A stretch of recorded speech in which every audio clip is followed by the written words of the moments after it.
Detective Callum arrived at a jewelry store because the owner reported that someone had stolen a diamond. He didn't let any customers or a cleaning man out, so they were the main suspects. Everyone denied stealing the diamond. There were no fingerprints found. Can you help Detective Callum decide whom he should arrest?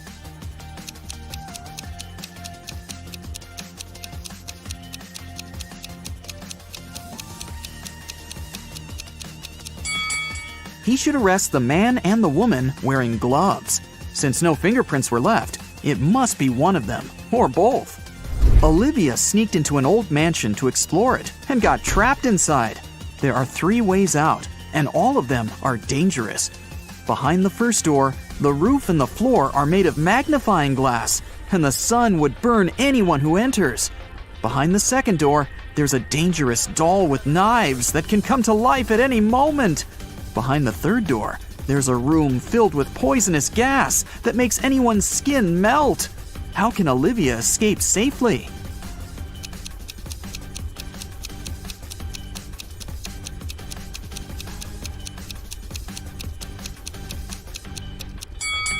She can just leave through the first door. It's night, so the sun isn't shining, so the first way out is safe. Detective Callum was abroad, traveling by train, when he heard 2 men arguing. One of them, Hendrix, was blaming the other, Brian, for trying to steal his suitcase. Their suitcases looked exactly the same, and Brian claimed that he had just confused the 2 by accident. Detective Callum asked both men to open their suitcases. Do you think it was an accident?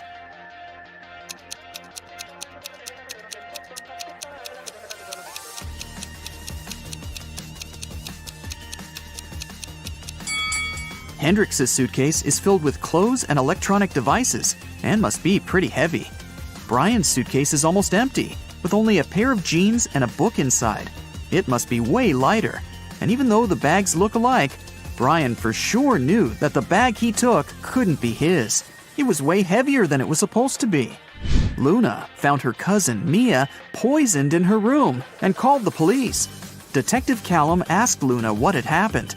She said that she was walking past Mia's house when she saw that the light in her room was on. She walked to the window to see if Mia was there and saw her on the floor. She had a key, so she walked into the house and called the police. She didn't touch anything so that they could investigate what had happened. Detective Callum arrested Luna. Why?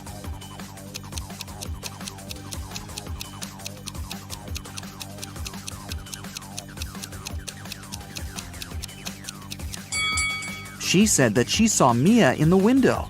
But look, the blinds are closed. If Luna hadn't touched anything, she couldn't have seen what was going on in the room. She must be lying about something.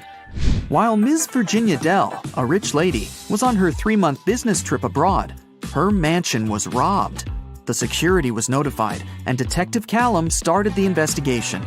There were 3 people caught on the security camera, and he started interrogating them. Charlotte, Ms. Dell's cousin, said that she'd visited several times to collect the mail. Camilla, the housemaid, said that she had come 3 days ago to clean the house. Ismail, the gardener, said that she came every Wednesday to take care of the garden. All of them denied stealing anything. Detective Callum arrested one of them. Whom?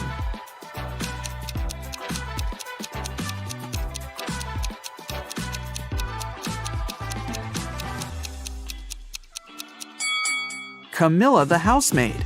She said that she had cleaned the house 3 days ago. But look at the house. There's dust and dark stains. It doesn't look like the house has been cleaned recently, so she probably lied.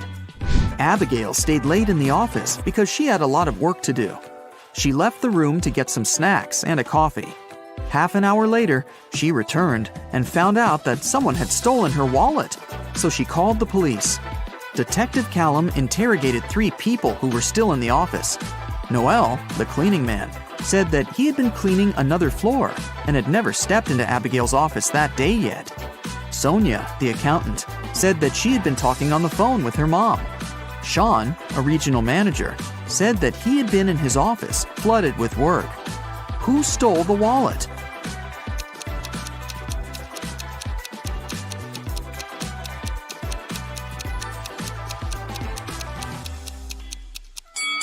No one.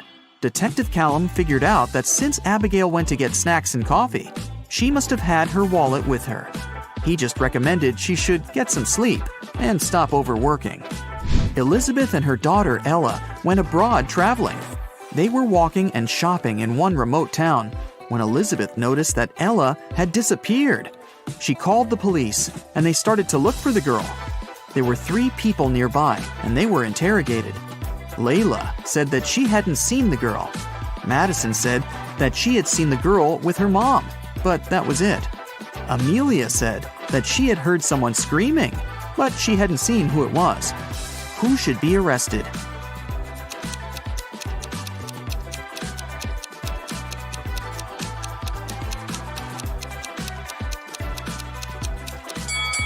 Layla. Look, she's carrying Ella's purse. Gideon had a girlfriend, a sister, and 2 cousins. Figure out who Gideon's sister is if the cousins are saying the truth and the sister and the girlfriend are lying. Chloe. E is his girlfriend. Ruby. Chloe is lying. Skylar. Ruby is lying. Lily. Skylar is not his sister.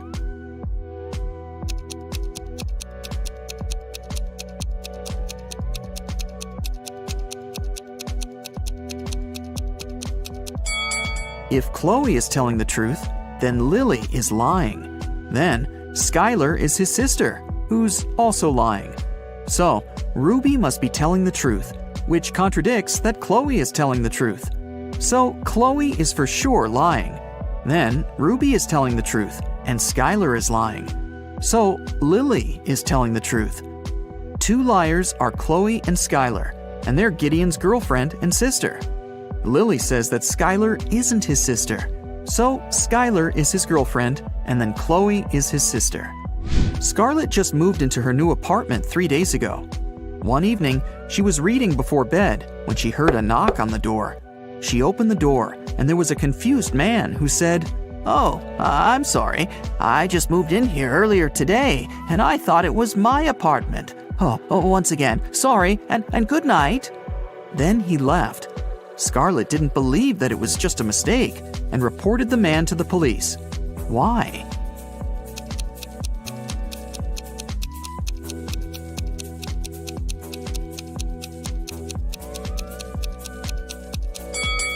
The problem was that the guy had knocked.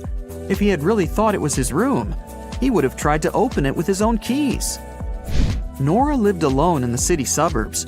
She called the police and reported that someone had robbed her house and stolen her savings that she had been keeping in a pair of socks on one of her wardrobe shelves. Detective Callum arrived with the police, took a look at the room, and closed the case, claiming that the lady was lying. Why did he think so?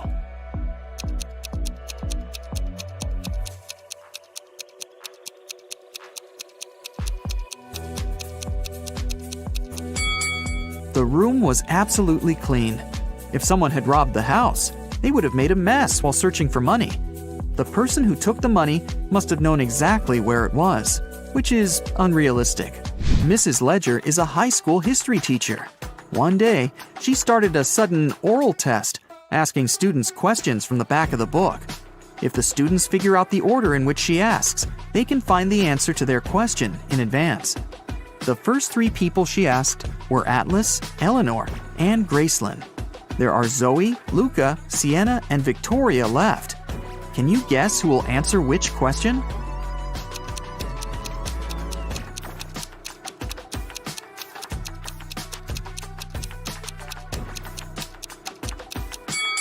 Mrs. Ledger is asking students in alphabetical order.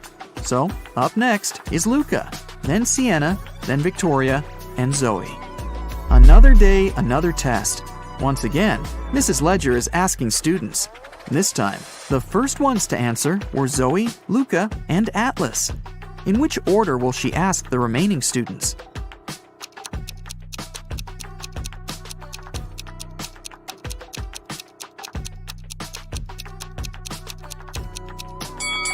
This time, she started with people with the shortest names. There are 3 letters in Zoe, 4 in Luca, and 5 in Atlas. The next one is Sienna. who has 6 letters in her name. Then Eleanor with 7 letters, Victoria with 8 letters, and Gracelyn with 9. Ellie found herself locked in a dungeon and couldn't remember what had happened. She looked around and saw a door that could have been a way out, but it required a passcode and she didn't know it. Luckily, there was a hint. 1-802-3004-0803-2611. She has just one chance, and if Ellie doesn't get it right, the dungeon will get locked forever. Can you help her decide which password is the correct one?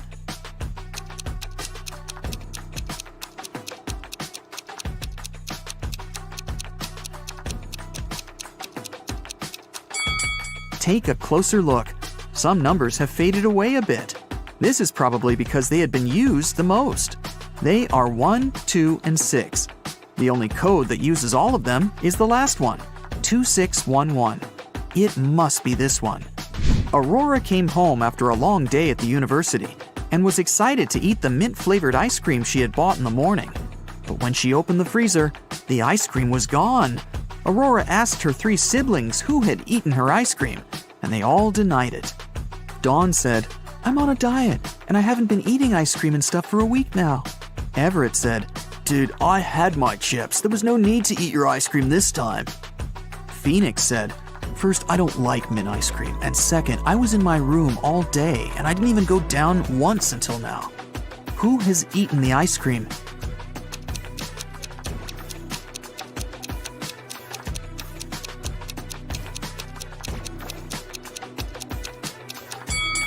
It was Phoenix. Aurora never mentioned the ice cream flavor, but he still knew it. 5 people wake up in a huge hall. None of them remember who they are or how they got here. They see a giant closed door. The people look around the room and notice something strange. What is it? These statuettes. They are hidden all over the room. There are 5 people in the room, but they find 6 statuettes. "This must be the key," one man says. "We need to find out which of the statuettes is the odd one." Can you guess which one? This one. Its eyes are different from those of the others. The people try to use the odd statuette as a key. Come on! And it works. The door opens, and everyone enters the next room. But when the man who suggested using the statuettes looks around, he sees that he is alone in there. Suddenly, a ghost of a woman appears in front of him. No! "If you want to get out, each of you must solve my riddles," she says. "But you will definitely fail." She disappears. The man looks around the room. He finds a strange symbol and a cipher decoder on the table. Can you find 9 other symbols? These are all 10 symbols. The man begins to unravel the message using a decoder. Can you decipher it?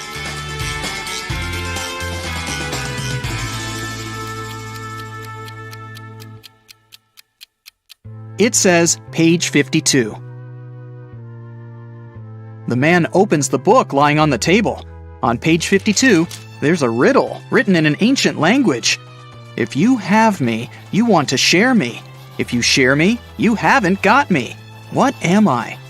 The man immediately guesses the answer. Can you? It's a secret. The man is surprised that he was able to read the riddle written in an ancient language. The answer is the password to the door. He types it in, and the door opens. Suddenly, he remembers. His name is Thomas. He's a linguist and a cryptographer. Meanwhile, in another room, a young man finds himself in a beautiful place full of plants. There are 3 flowers on the table. They giggle maliciously. The sign in front of them reads, "Lying Flowers." The first flower says, "You'll never get out of here, and you'll never get rid of us. Just give up already." The second one says, I don't remember how you can get rid of us. It was either cutting or uprooting us. The third one says, Uprooting and plucking us are both proper ways. what should the guy do? Cut the flowers, uproot them, or pluck them?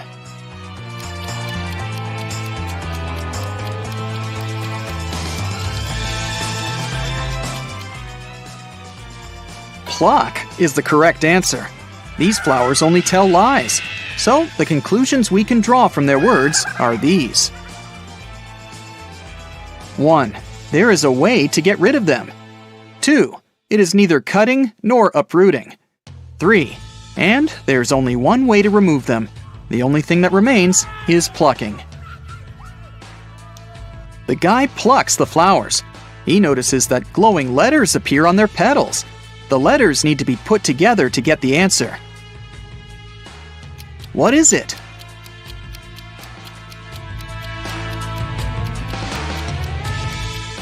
The word is basket. The guy examines the basket and finds a folded note at the bottom. He unfolds it and reads this riddle. In a pond, there are some flowers with bees hovering over them. How many flowers and bees are there if both of the following statements are true? 1. If each bee lands on a flower, one bee won't get a flower. 2. If every 2 bees share a flower, there is 1 extra flower. Can you help the guy crack this riddle? There are 4 bees and 3 flowers. Suddenly, a sunflower bud appears on the table. The guy uses it as a key to the door, and it opens. And then he remembers. His name is John, and he's a gardener. In another room, a girl finds herself surrounded by beautiful crystals and gemstones. On the wall, there's a board with the names and pictures of different gems. Some of the gems are the answers to these riddles. 1. Did you know that the queens and the kings of all times really enjoyed that pretty purple color of mine? 2. My name is like water.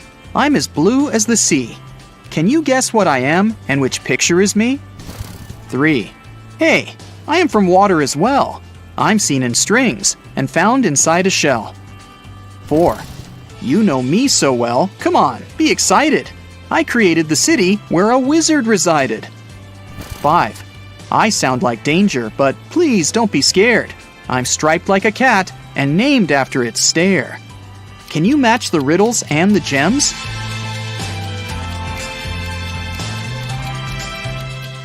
The correct answers are 1. Amethyst, 2. Aquamarine, 3. Pearl, 4. Emerald, and 5. Tiger's eye. The girl hears some noise and notices that the box on the table has opened. She comes up to the box and reads the next riddle. The queen went to the king to complain about her lady-in-waiting. In the morning, the queen put her amethyst necklace in a jewelry box to protect it from sunlight. No wonder, this stone tends to fade in the sun. She spent the day in the library reading books.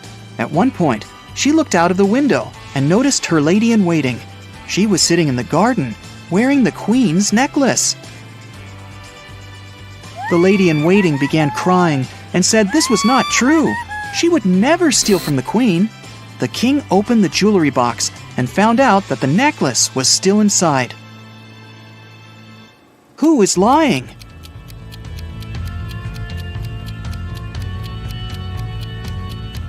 The girl soon realizes that the lady-in-waiting is the liar. Have you noticed that the amethyst is now much dimmer than before? That means that the lady-in-waiting really wore the necklace outside.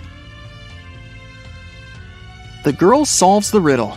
3 gemstones appear at the bottom of the jewelry box: citrine, garnet, and alexandrite. There's also a note that says, "Figure out the weight of each stone without using scales. This riddle will help you."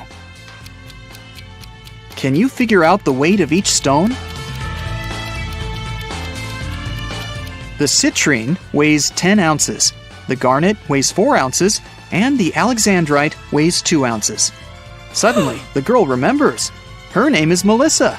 She is a jeweler and collects crystals. In another room, a woman finds 6 glasses on the table. 3 of them are empty, and 3 are full of water. The woman sees a note. Move only 1 glass to make a row of alternately full and empty glasses. How can she do it?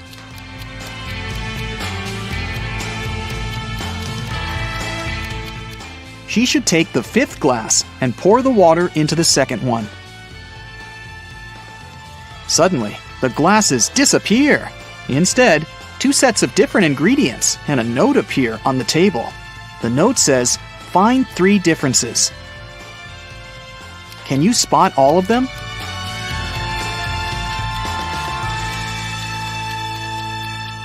These are the differences. The woman takes the ingredients and throws them into a cauldron, but something is missing.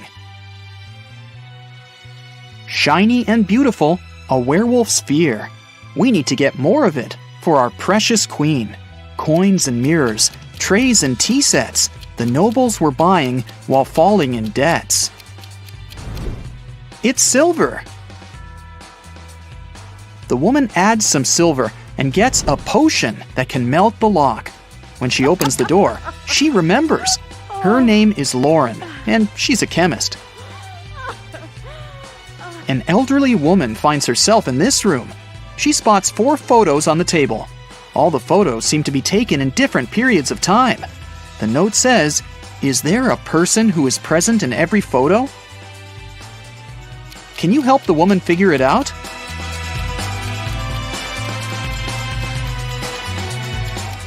Here she is. Despite the signs of aging, you can see that this is the same woman. Look, she has this mole above her lip. A mirror appears in front of the elderly woman. Wait, is that her? The woman from the photos? The mirror shows her with a guy in a suit. He looks confused. There's a maid on the left and a bride on the right. "Don't listen to her. I'm your wife," says the bride. "You're lying. I'm his wife," the maid cries. Can you guess who is lying?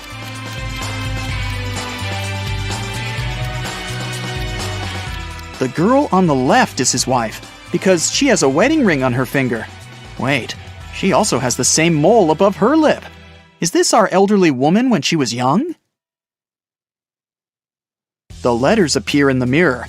IVTCBOE. What does that mean? I'll give you a hint. Try to think outside the box. It's husband. Each letter in this word is replaced by the next letter in the alphabet. And suddenly, the woman remembers. Her name is Brienne. She's a witch, and this is her castle. Brienne opens the door. Everyone else has already gathered outside. "I'm your mother," she says. "We know," Thomas replies. "Another witch tried to steal our father. She erased our memories and put a spell on him. I deciphered the recipe for the potion that can help him remember, but I'll need your help." There is a large cauldron in the hall. Everyone uses their knowledge to prepare the potion. Now Brienne must cast a spell. Solve the puzzle to find out the magic word.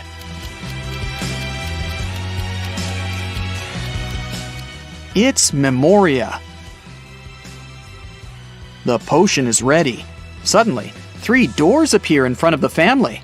Behind the first door, there's a hot desert, but there are some fruits on the trees growing there.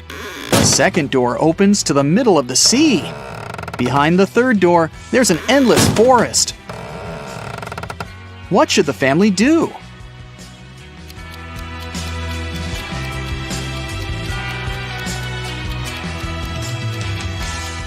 They should use the trees to make a raft and pick up the fruits so that they don't starve. Now they can cross the sea. Meanwhile, Brienne uses a spell to chain the witch. Solve another puzzle to learn the spell she uses. It's Sigillum. At first, you'll be a Sherlock trainee. Look carefully at the pictures and pay attention to the smallest details to solve the riddles. Which one of these students has 3 mothers?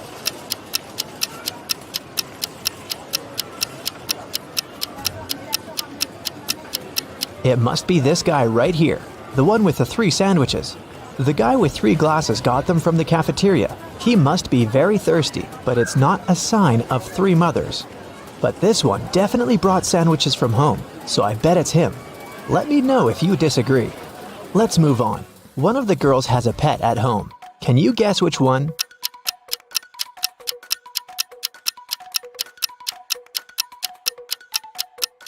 It's the girl in the middle.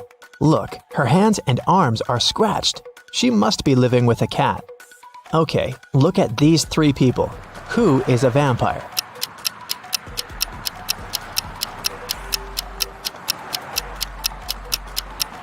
It's this guy. See, he doesn't cast a shadow. Something's wrong.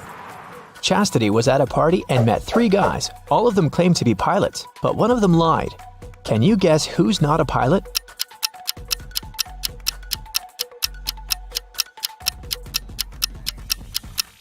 Pilots must have perfect eyesight. This guy is wearing glasses, so he's not a real pilot. Look at these 3 students. One of them is left-handed. Can you figure out who exactly?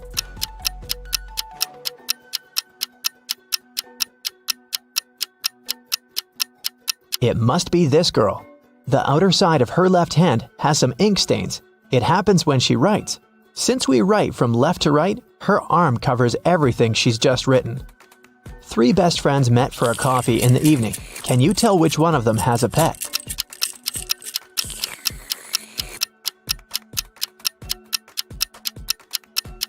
Look at this girl's bag. There's dog food in there, so she probably has a dog at home waiting for her. This one is super easy. 3 sisters came to visit their parents. One of them got engaged while she was away. Can you tell which one?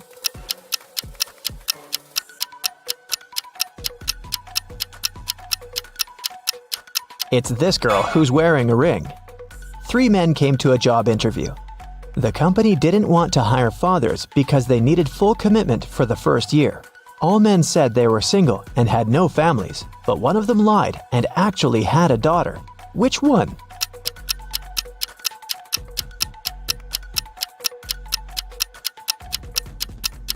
It's this guy here. Why would he wear a pink scrunchie on his wrist if he wasn't making his daughter's hair right before the interview? Okay, now let's go and look at people's houses. Here are the bathrooms of Daryl and Tiberius. Which one of them has a girlfriend?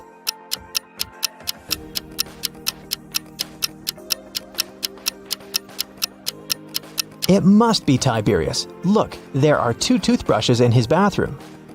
Nevaeh and Nicolene are students. Both of them live in a 1-room apartment with their friends to split the rent. Their mothers once came to visit. Take a look at Nevaeh and Nicolene's bedrooms. Can you tell which one of them is dating her roommate?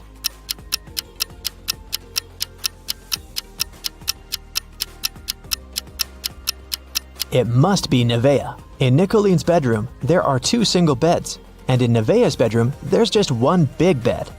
Look at these 3 friends. One of them isn't really a human, but which one?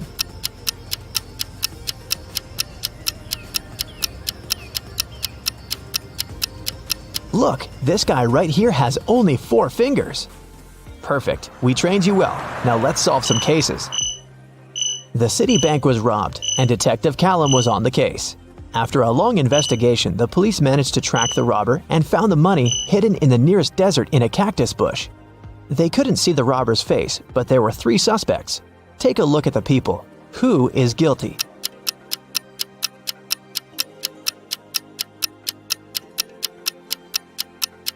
It's this man. Look, he has many scars on his arms and hands. He must have gotten them when he was digging the money in the cactus bush. A group of friends asked Billiam if he wanted to join them on a hike that weekend. He said that he couldn't because he had broken his arm. The next day in school, Billiam, indeed, appeared with a broken arm. So he stayed at home and his friends went hiking. On Monday, the friends met in school again. Billiam said that he had just stayed home watching TV. His friends told him about the hike and asked why he had lied about the broken arm. Why did they decide that his arm wasn't really broken?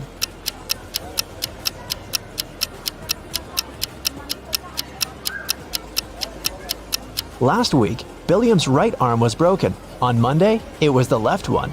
He must be faking it. Mr. Tucker called the police and reported that he had been robbed. Detective Callum arrived at his place and found Mr. Tucker tied up to a chair. Mr. Tucker said that he had been sleeping when someone wearing a mask had broken into the room. They took him right out of the bed, tied him up to the chair, and then took all the savings he was keeping in the wardrobe. When they left, he managed to call the police because his cell phone was in his pocket. Still, Detective Callum didn't believe him. Why?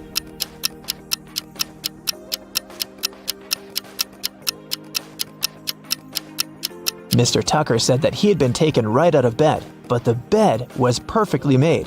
I doubt that a robber would care enough to make Mr. Tucker's bed on their way out. Detective Callum was spending the winter holidays at a ski resort with his friends. In the morning, they were going to go skiing on the fresh snow that had fallen at night when a local police officer called him and asked him to come to a hotel nearby to solve a case. So, Detective Callum had to go. Someone robbed the cashier's desk and there were 3 suspects. Questley said that she was in her room all night sleeping. Egbert said that he was out partying in a different hotel and had just come back around an hour ago. Fenton said that he had been binge-watching a show all night but hadn't stolen anything. Who is guilty?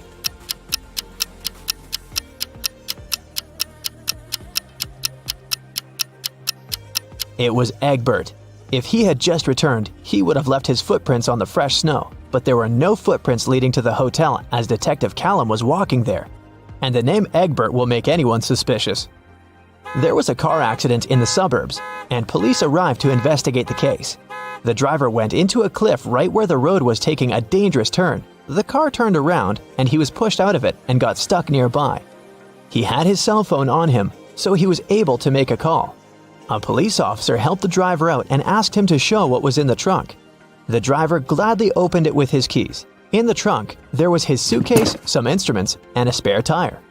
The police officer said that the accident had been staged. Why?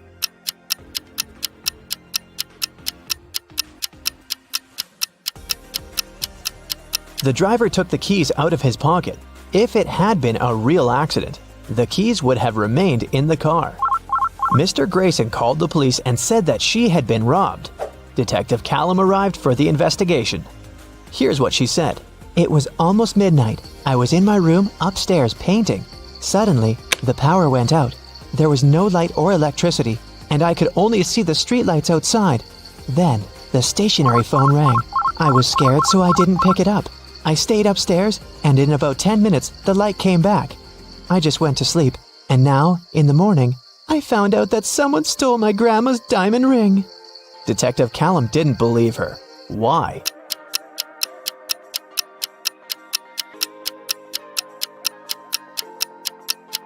If the lights and the electricity were out, how would a stationary telephone ring? This lady is making things up.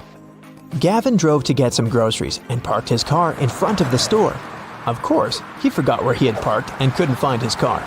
Luckily, he had taken a picture of his parked car and he opened it to look up the number of the parking lot. The problem is that his parking lot number is covered and the number of the lots nearby doesn't make any sense. Can you figure out what's Gavin's parking lot number and where he should search for his car?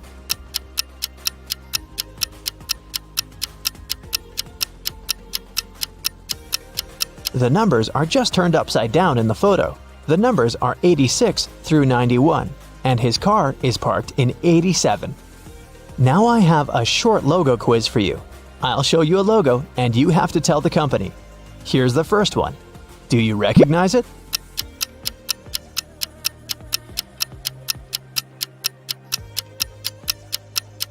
It's Honda, a Japanese car brand.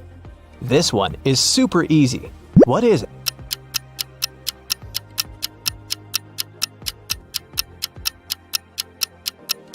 This is Pepsi, of course. What about this cute crocodile? Does it ring a bell?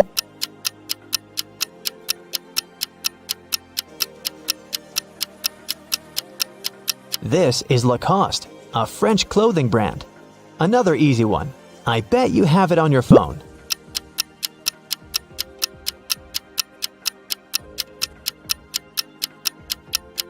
Yes, of course. That's Spotify. What about this one?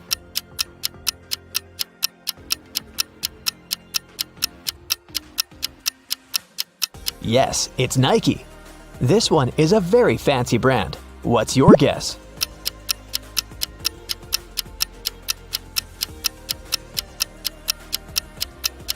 That's Louis Vuitton. Okay, another one for you. It's harder, but you've got this. What's your call?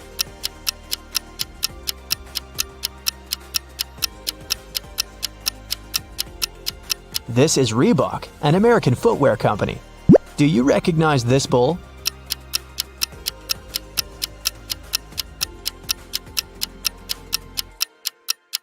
Is a Lamborghini logo.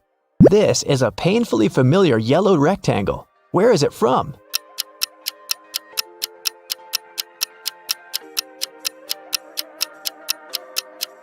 That's the National Geographic logo. Portia and Vinette live in a country where postal services are super unreliable. Everything sent by post is stolen from the package. How can Portia send his wife, Vinette, a diamond ring if both of them can buy locks, but don't have keys from each other's locks?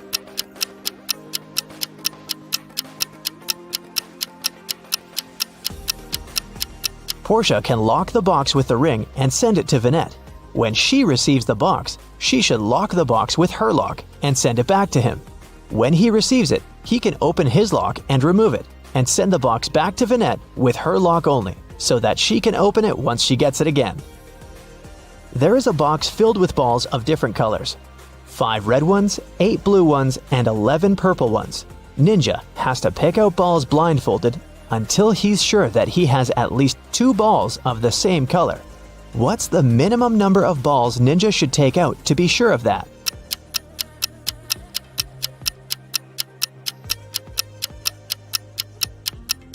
Worst case scenario, he'll be picking out the balls of a different color every time. There are 3 colors, so if he picks out 3, they might all be different. But if he picks out 4, then the additional one for sure will match one of the existing colors. So, Ninja should pick 4. Who is wanted?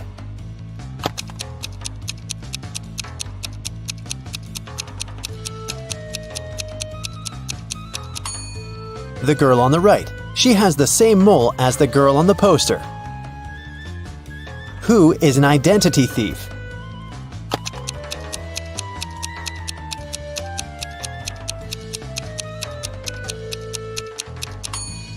It's the man on the right. His real ID is sticking out of his backpack, which means he must be showing a fake ID.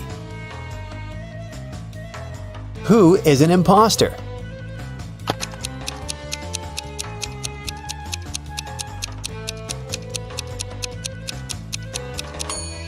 The girl on the left. The script she's reading is turned upside down. It means she only pretends to be an actress. Who is the real thief?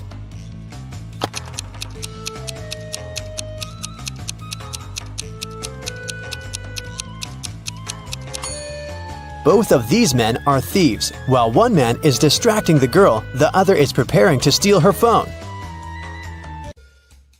The last will of Mr. Wilson, a rich businessman, got stolen.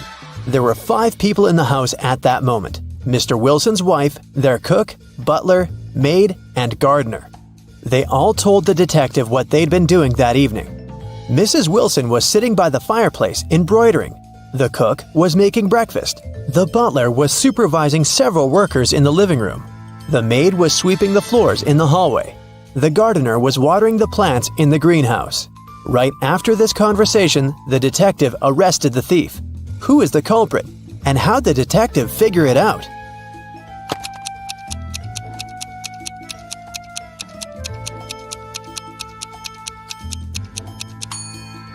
The cook is the thief.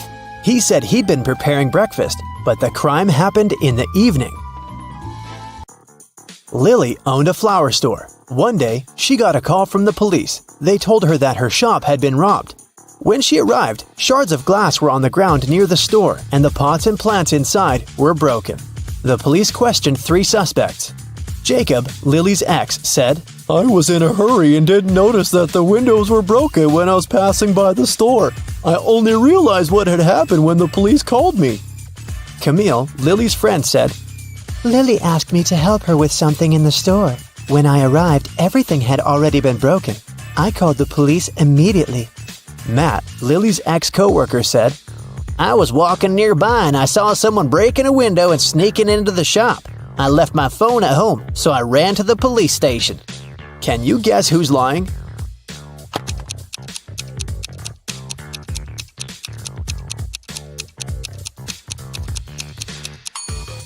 Matt is lying. Shards of glass were laying on the ground, which meant that the criminal had to break the window from the inside. Let's take a little break. Now, you need to think fast. Mary's mom has 4 daughters. One daughter is called April, the second is named May, and the third daughter is June. What's the 4th daughter's name?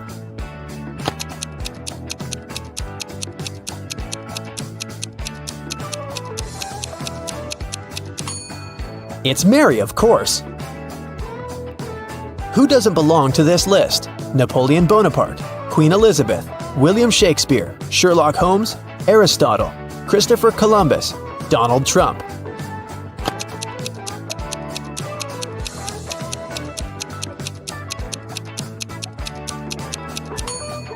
Sherlock Holmes. He's the only fictional character on the list. 8 girls are in the house and each of them is busy with something. The first one is cooking dinner. The second one is lighting the fireplace. The third girl is playing chess. The fourth one is reading a book. The fifth girl is drawing a picture.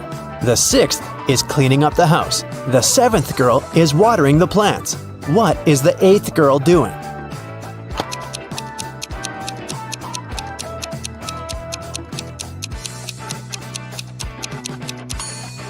She's playing chess with the third girl.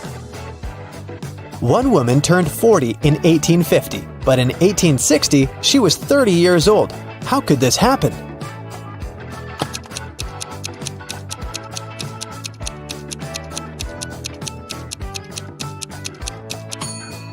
This could only happen if 1860 was earlier than 1850, which means that the woman turned 40 in 1850 BCE and 30 in 1860 BCE. An artist was walking in the park when it suddenly started raining. He had neither a hat nor an umbrella to cover his head. He also couldn't hide under a tree because the downpour was too heavy, and still, not a single hair on his head got wet. How can that happen?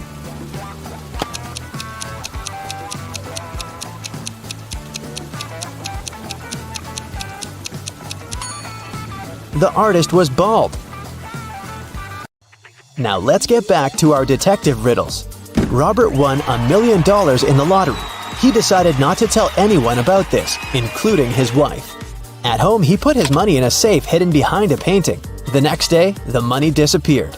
The police invited all the suspects for questioning. Emily, Robert's wife, said, "In the morning, I went to my husband's home to clean up there. The safe was open and there was nothing inside." James, Robert's business partner, said, "Poor Robert, he always wanted to win a lottery. I stayed at home all day and yesterday and watched TV." And Mark, Robert's friend, said, "I was at the gym last night, then I went home. I can't imagine why anyone would do this." The police arrested the thief. Can you guess who it was?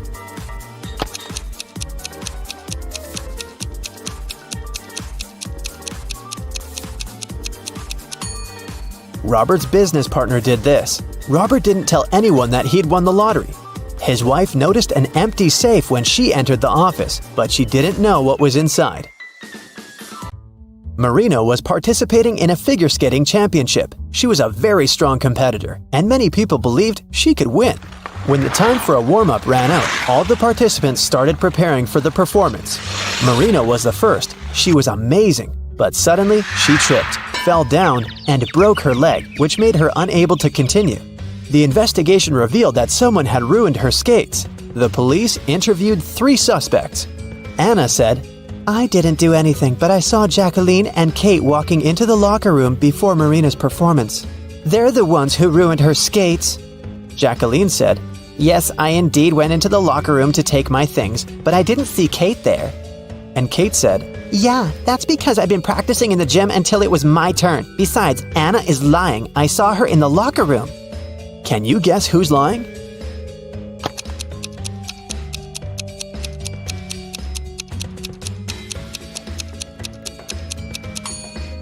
Kate. She couldn't train in the gym because the time for the warm-up had been over by the time the competition started. Here's what happened. Kate went into the locker room and ruined Marina's skates. Jacqueline came into the locker room after her, and that's what Anna saw. Jane is afraid that she might have a stalker. She brought some photos of herself and her friends to the police. The police immediately found the culprit. Who is Jane's stalker?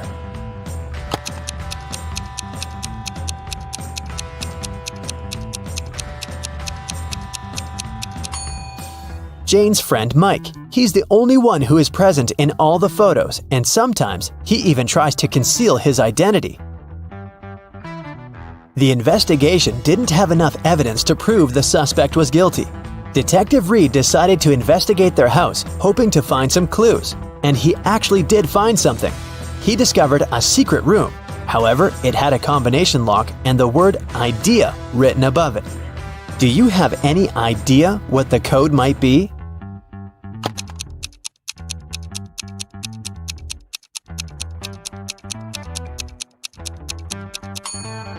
"9451. The code is the number of each of the letters in the alphabet.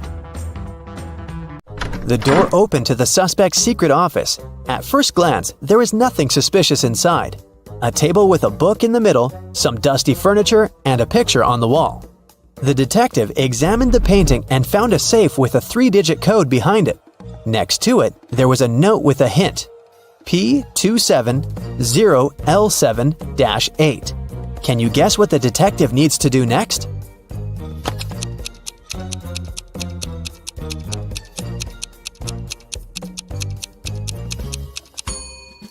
The detective realized that the note meant page 270, lines 7 to 8. He should check out the book on the table. The detective found the necessary lines on page 270. They read, "After wandering through the desert for 4 days and 3 nights, I came across a couple of travelers. They fed me and gave me one of their camels." This is a clue that can help crack the code to the safe. What is it?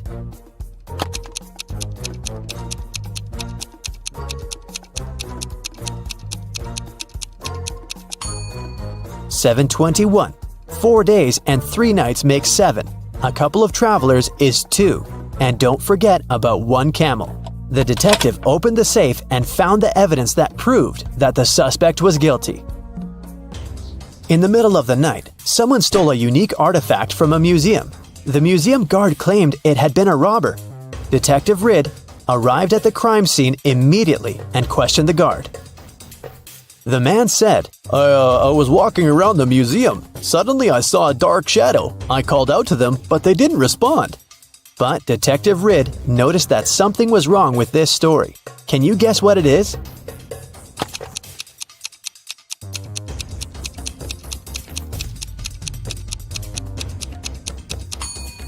There are only one person's footprints on the floor. If there was the guard and the criminal in the museum, shouldn't there be 2 sets of footprints? Detective Reed asked the guard what he did next. The man said, "I ran after the thief and saw them break the glass door and steal the artifact. The alarm didn't go off, as they had probably turned it off." Is the guard telling the truth?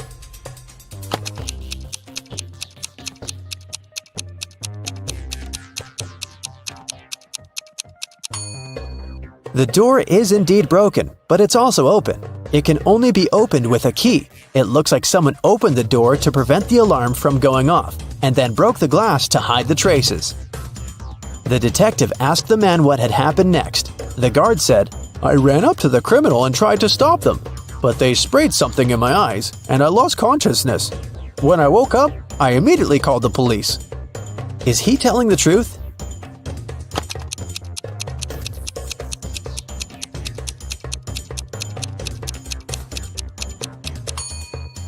His eyes look totally fine. The robbery happened just a few hours ago. If the guard was telling the truth, his eyes would at least look red. He must be lying. The guard turned out to be the thief and was arrested.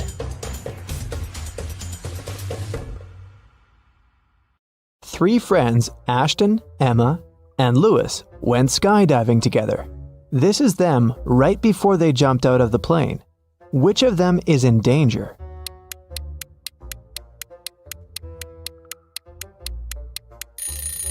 Ashton. He's wearing a regular backpack instead of his parachute. Amelia is running away from a group of zombies and comes across 3 doors. Behind the first one, there's a raging fire. Behind the second door, there's a deep lake. Behind the third door, there are venomous bees that bite everyone who enters. Which way is the safest?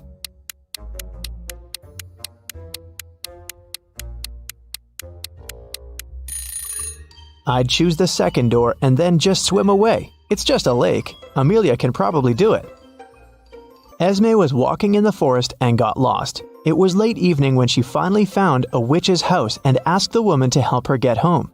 The witch recently got internet access and was shopping online, but there were lots of fake items on the internet and she needed to buy only original products. Unfortunately, she didn't know the correct logos, so she needed Esme's help. First of all, she wanted an iPhone. Which iPhone logo is the original one?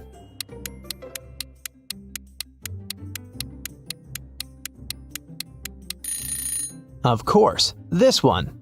Next, she needed a pair of sneakers for her morning runs. Which logo is correct?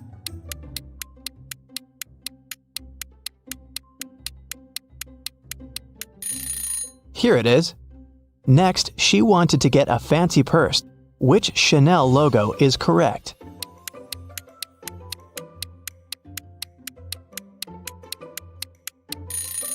This one. The witch also wanted a BMW motorbike, but which one is the original logo?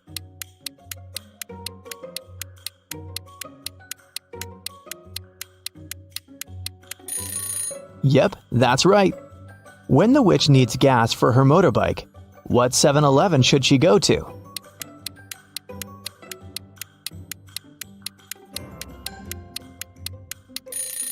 It's this one. Amazing! Now Esme can go back home. Evelyn went to a corporate party with her husband. At the party, she suddenly blacked out. When Evelyn woke up in a hospital, she couldn't remember anything. There were 2 men in front of her, and each of them claimed to be her husband. But which one tells the truth?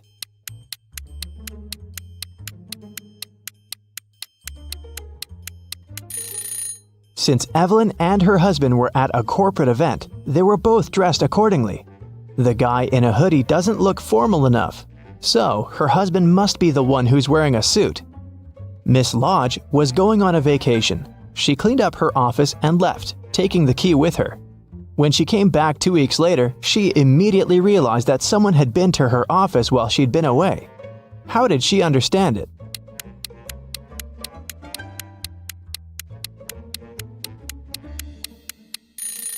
When she left, the window blinds were closed, and now they're open. A group of friends met in the evening for a game night. According to the rules of one of the games they played, they each had to draw a card with a number. Soon, they realized that the number 6 was missing. Since it was a new set of cards, it was weird that they had already lost it. They all revealed their cards and, indeed, there was no 6. Suddenly, one of the friends started to laugh. She said she'd found the missing card. Can you spot it too?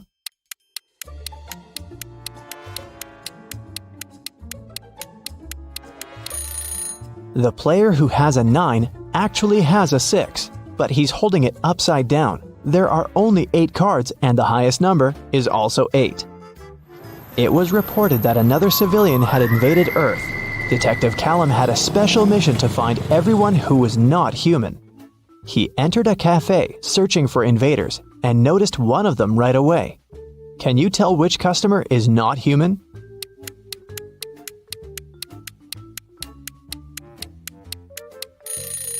It's that dark-haired guy right there. Look, he has 6 fingers. Take a look at this busy street. Can you find an imposter here?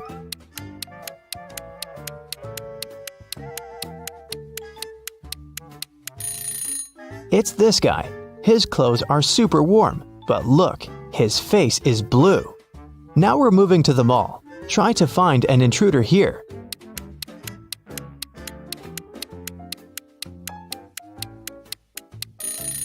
Look, this woman is glimmering. She must be from another world. We have a few more intruders to catch. Detective Callum found out that one of them was at a local college, so he drove there. Which student is not human?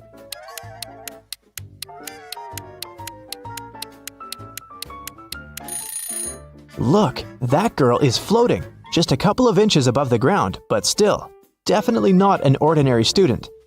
After work, the detective went to the gym, but even there was someone from another planet. Can you spot them?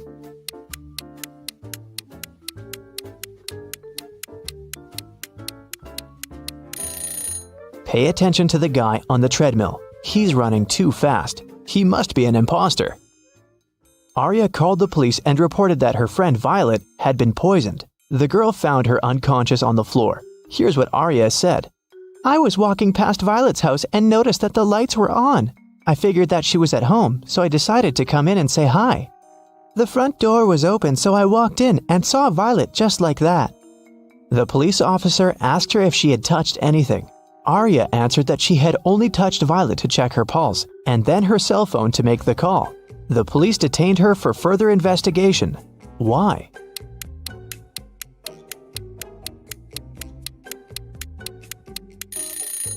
The lights in the room are off, but Arya said that it hadn't been dark in the room. That's why she entered.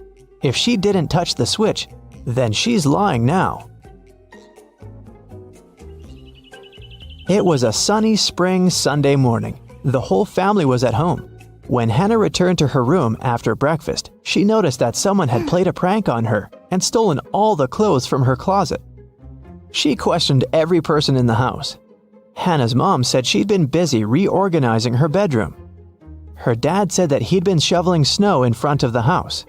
The girl's sister, Serenity, said that she had been playing video games in her room. Who took Hannah's clothes?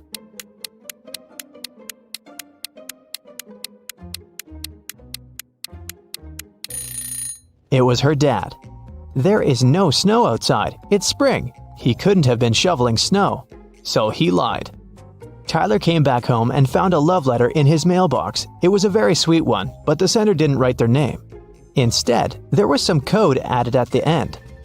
Can you figure out the name of Tyler's secret admirer?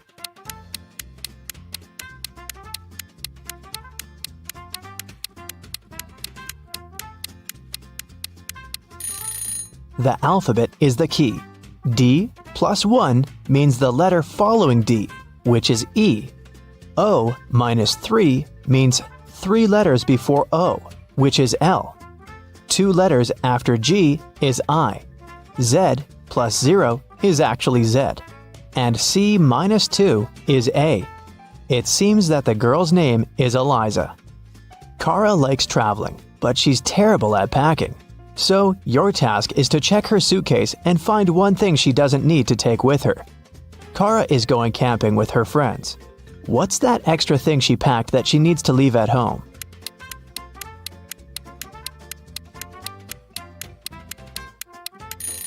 There's no electricity in the forest. She can leave this electric kettle at home.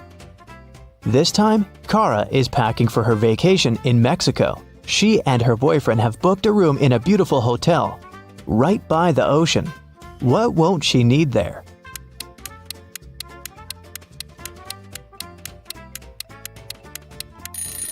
She probably won't need the towel. Hotels usually provide them and replace them every day with clean ones.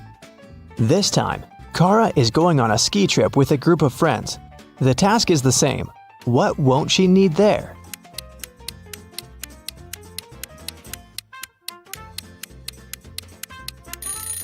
I'm not sure about their plans, but she isn't likely to need this swimsuit. And finally, Kara is going to visit her grandparents. They live on a farm, and she'll stay there for a week. There's no electricity or running water there, So it's gonna be a bit tough for a girl from a big city. What doesn't she need to take with her?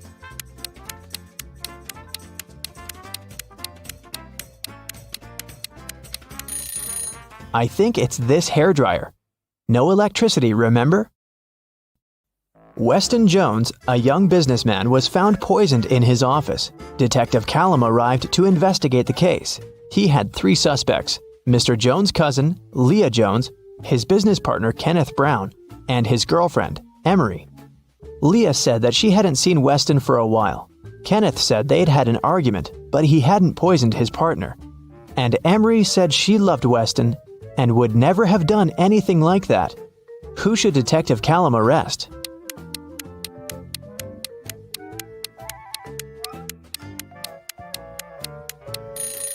Look, there's a lipstick stain on one of the teacups in Mr. Jones's office. The color matches Leah's lipstick, but she said that she hadn't seen her cousin lately. She must be lying. Ariana was poisoned, and Detective Callum was on the case. One of the main suspects was Jake, Ariana's sister's boyfriend. Someone saw them together, and Detective Callum visited him. Good afternoon. I'm sorry to tell you this, but your girlfriend's sister, Ariana, has been poisoned. Do you know anything about it? And do you maybe have any photos with her?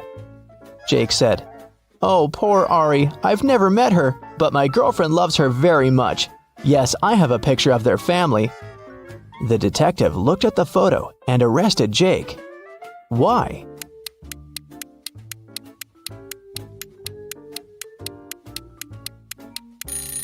Look, Jake is in the photo too. It means that he must have met Ariana. Then why would he lie about it?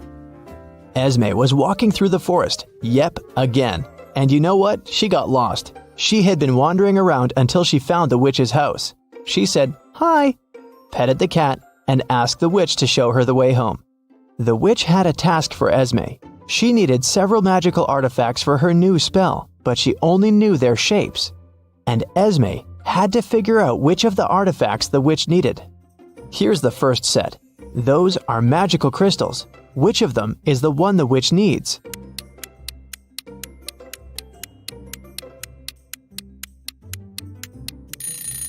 Here it is.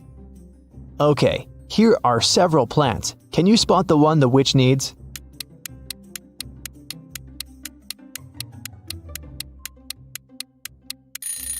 Yes, here it is. Now there are several types of insects. Which one of them is the one the witch needs?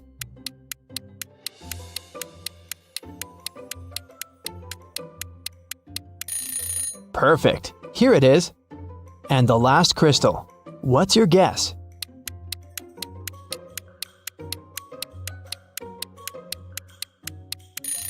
It's right there. Esme's free to go this time. Thank you for your assistance. Bella and Shelley are sisters and best friends. One weekend, their parents went on vacation. Before leaving, they strictly forbade Bella and Shelley to have parties in the house. But the sisters didn't listen and invited all their friends as soon as their parents left. After the party, the entire house was a mess.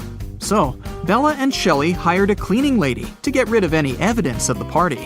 When their parents arrived home, their mother, Jessica, began to yell, "I told you, no parties in this house!" How did she know?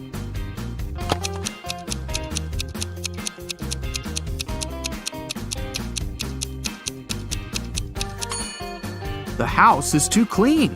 There was dust on this glass vase when the parents left, but now it's fresh and clean. Jessica asked Bella and Shelley to mow the backyard lawn. None of the sisters wanted to do this annoying task. So, Shelley offered an easy way out.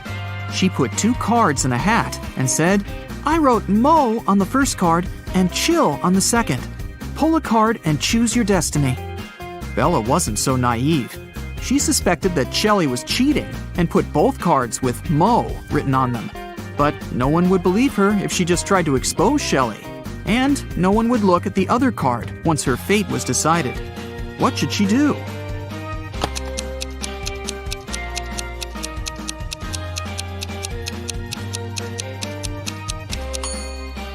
When asked to draw a card, Bella should pick any and destroy the paper without looking at it.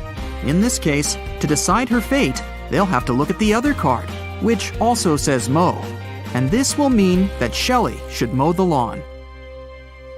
Over a cup of tea, Bella bet Shelley $10 that she could convert her $50 into $100. Do you think Shelley should accept the bet?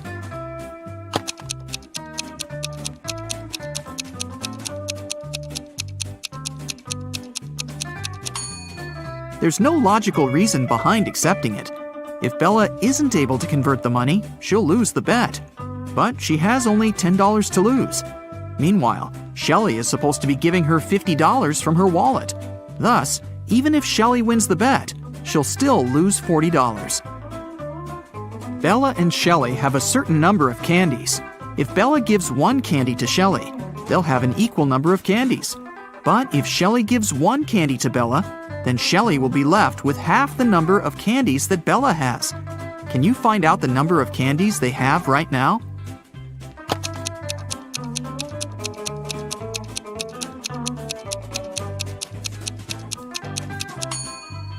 Let's use some math to figure it out.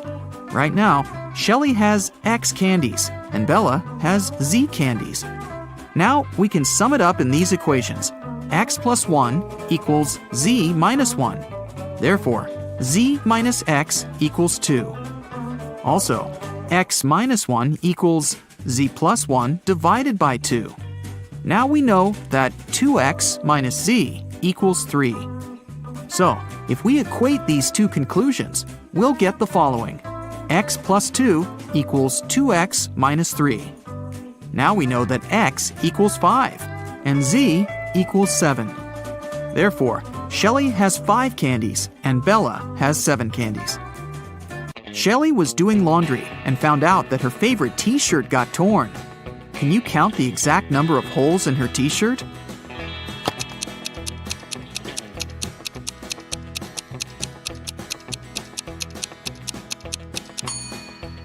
The answer is not 3 or 6, which most people must be guessing. The correct number of holes is 10. 1 hole for the neck, 2 holes for the arms, 1 hole for the torso, 3 holes in the front, and 3 holes in the back.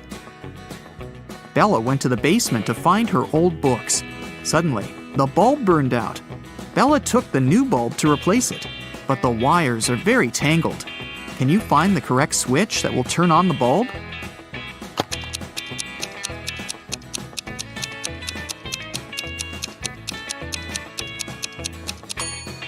It's the red switch. The best way to get the answer is to start from the bulb. It's been a long day. Bella finally went to sleep. But when she saw her bedroom, she yelled and ran away. Can you tell what's wrong here?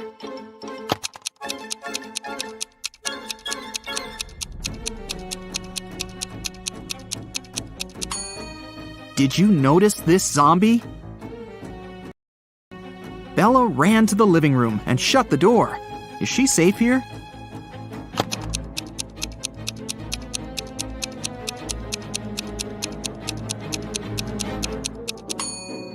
Nope.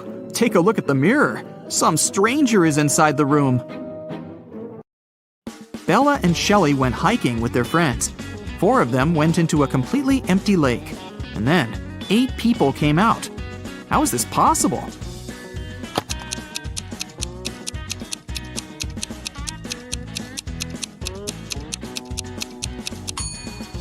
Four people were sitting on the shoulders of the other 4 when they were getting inside the lake.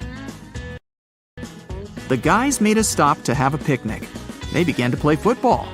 During their play, Bella's boyfriend, Rob, busted his lips and ears and broke a couple of ribs and thighs.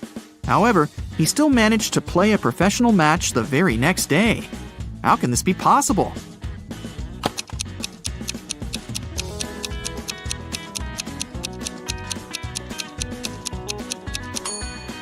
Rob knocked on his food plate accidentally while playing.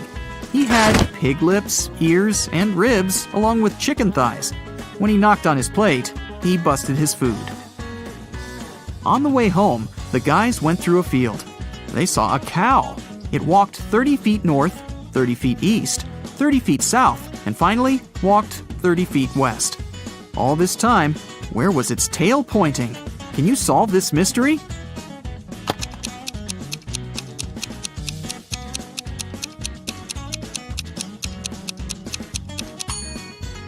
Downwards, of course.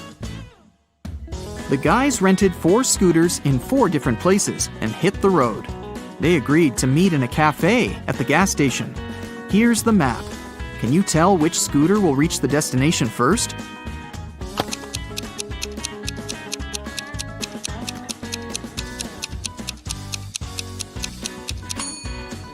The third one.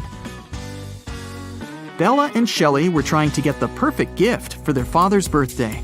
Finally, they found this beautiful vintage watch, but they couldn't afford it. The seller offered them a deal. "Solve my riddle, and I'll make a 90% discount." The sisters agreed. The seller took out a $50 bill and asked, "What's the easiest way to double my money?" Can you help them solve this mystery?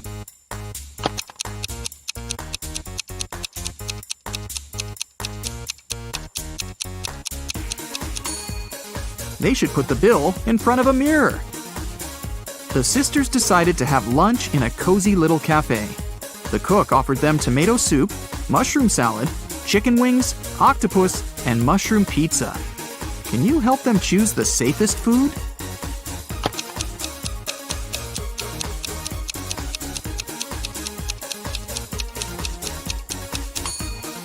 There are mirror shards in these chicken wings. Probably not the healthiest option. I'm pretty sure those mushrooms are poisonous too. This octopus is still alive, and this soup must be several weeks old. So, Bella and Shelley should choose the mushroom pizza. After lunch, the local barista offered the sisters free coffee if they managed to solve his tricky riddle. Here's the task. Name a 10-letter word in English that can be typed using only the top rows of your computer keyboard. Can you help the ladies get their free coffee?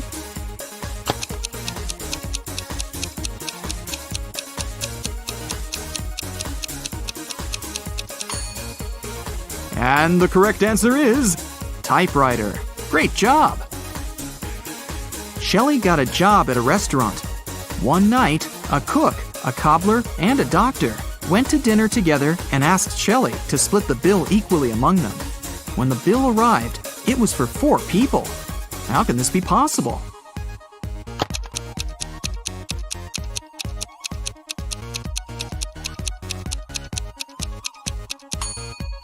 The 4th person was the knight. It was just misspelled as night. Shelley and Bella were walking down the street.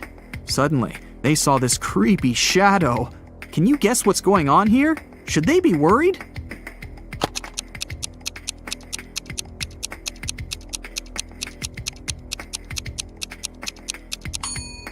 Nope, it's Halloween. The guy is just walking around and scaring people in his witch costume. See, he's wearing sneakers. Shelley and Bella saw this mysterious magic shop sign and decided to go get some tarot readings. As soon as they entered the shop, a wicked witch locked the door and said, I will make your biggest dreams come true if you crack my code. But if you fail, you'll stay here forever. Then she gave them the following clues. A. 981. One number is perfectly placed. B. 924. Everything is incorrect. C. 093. 2 numbers are part of the code, but are in the wrong places. D. 147. One number is part of the code, but is in the wrong place. E. 783. One number is part of the code, but is in the wrong place. Can you help Shelley and Bella?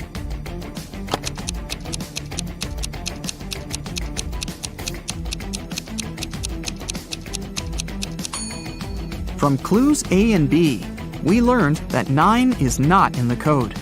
It also means that 8 or 1 is in the code for sure. According to clue B, we know that 9, 2, and 4 are not in the code.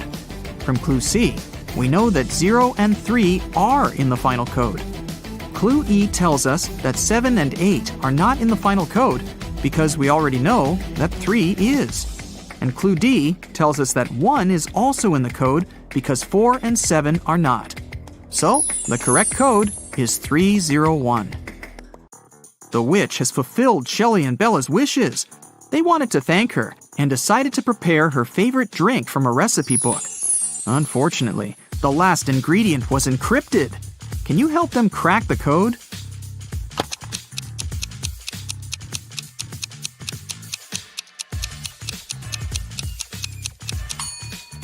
They should add a tear of a Triton. After visiting the witch, Shelley met a handsome guy, Tom. They had a perfect date. Shelley couldn't believe that he was real. She thought it was an illusion created by the witch's spell. So she decided to test the guy's logical skills. She showed him this list and asked just one question. What do these words have in common? Can you help Tom?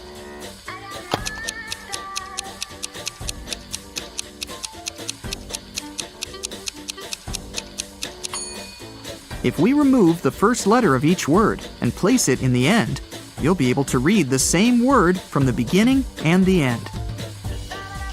Can you figure out the next number in this sequence?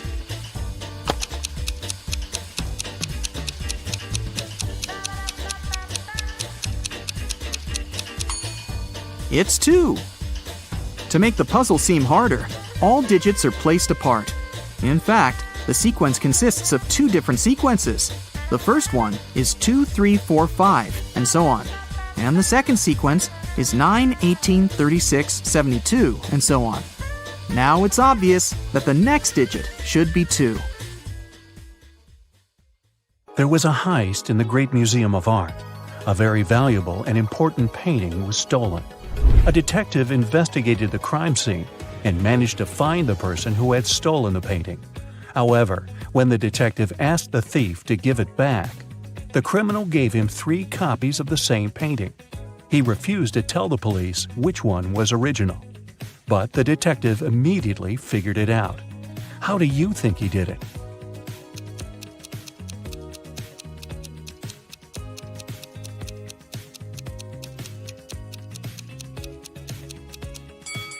Do you see that each painting has a different frame?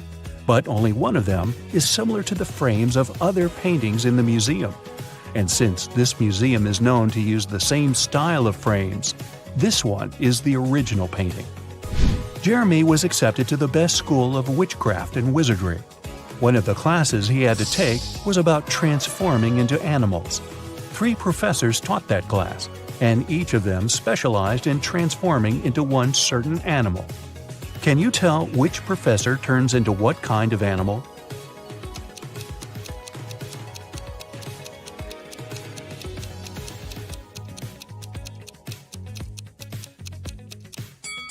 Do you see that the first professor has a forked tongue?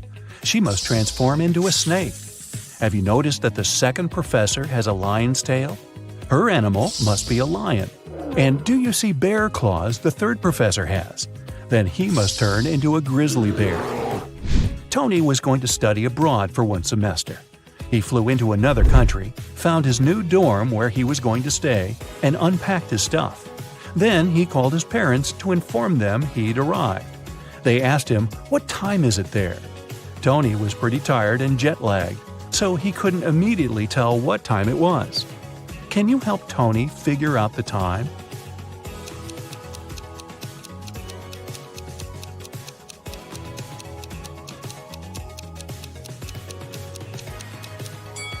Look, the Eiffel Tower and Sydney Opera House views are just posters, but you can actually see Mount Fuji through the window.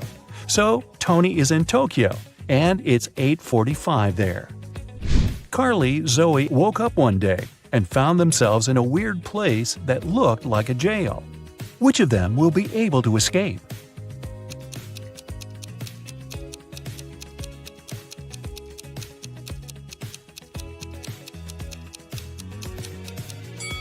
Carly can escape because the bars of her prison cell are made of wax.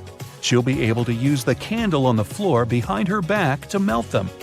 Zoe can also escape. Do you see several rats in the corner that are munching on the bars? It's because the bars of the girl's cell are made of salted breadsticks, and she can eat them and escape. Isabella was a princess and the heir to the throne. One day, an evil witch lured her into an enchanted forest so that she could take over the kingdom. Isabella got lost, but fortunately, she had a magic pendant. The king's magician gave it to her some time ago, claiming it would help her find her way back if she ever got lost. She used the pendant, and 3 spirit animals appeared. The first spirit animal was an owl. The second one was a butterfly, and the third spirit animal was a hawk. Only one of them knew the way back to the castle. But if Isabella chose to follow the wrong animal, she would find herself even further away from her kingdom. Which spirit animal should she follow?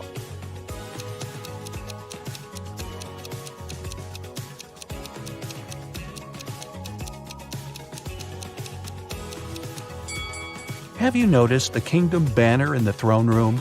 It has a butterfly on it, so it's the official symbol of this kingdom. Isabella should follow the butterfly. Toby was a rich businessman. One day, he came back home from a dinner party and saw that somebody had broken into his house and stolen his expensive watch from his safe. He called the police. They investigated the crime scene and found 3 suspects. Gordon said that at that time, he'd been at home trying to make his teenage kids go to bed. Danny said he'd spent the whole night at a party with his friends. And Matt claimed that he'd been at a movie theater watching a new superhero movie between 12 and 2 a.m. The police immediately realized who'd broken into Toby's house and stolen the watch. Have you figured it out?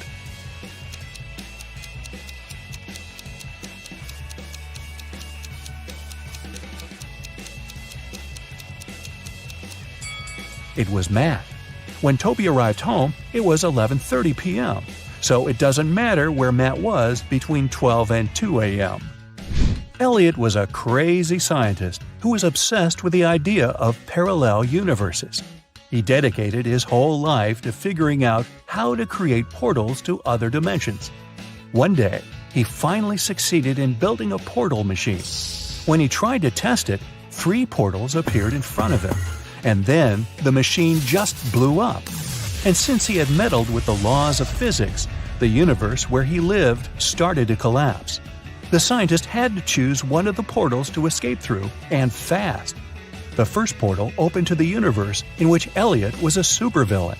The second portal opened in the world in which the man was a ruthless king. The third portal opened on the planet where Elliot was an underwater creature. Which portal should he choose?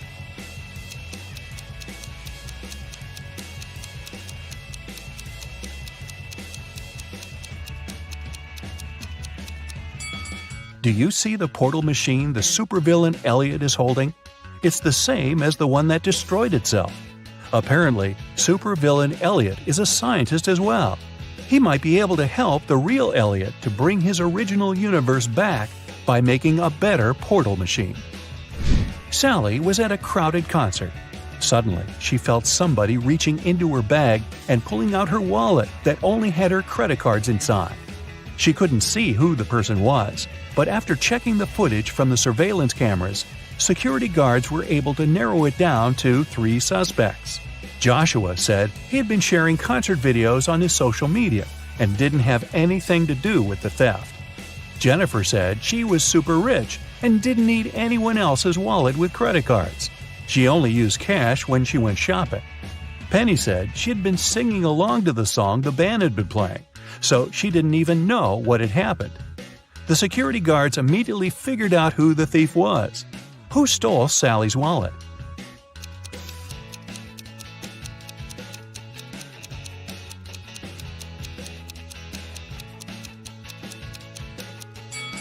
Nobody told Jennifer that the wallet contained only credit cards, but somehow she still knew it. She must have stolen it. Mary found a new job in another city, so she had to move. The realtor found 3 options for Mary to choose from and took her to see each of them. First, she brought Mary to apartment number 1, which was located downtown. Second, she took the woman to apartment number 2, which was within walking distance of a subway station. After that, she took Mary to apartment number 3, which was next to a grocery store. Which apartment should Mary choose?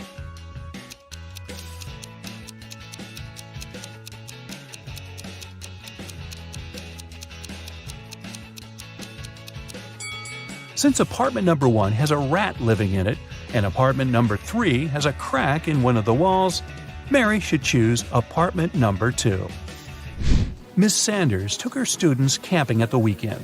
She wanted to tell them about forest plants. During the trip, one of the students wandered off and got lost in the forest.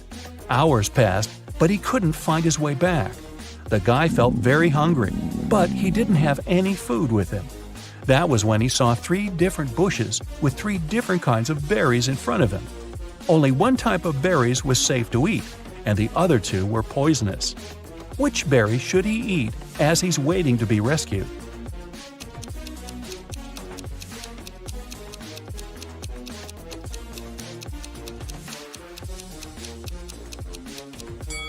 Remember the poster that was in the classroom? It stated that these 2 kinds of berries were poisonous, so only these ones are safe to eat. Sandy was driving across the country to visit her family. She was tired of being on the road and wanted to take a break. She saw a diner and stopped there to have something to eat and rest. The diner looked empty, old, and dirty. The waitress told her there were only 3 meal options to choose from and asked her which one she wanted to eat. So, which one looks safe to eat?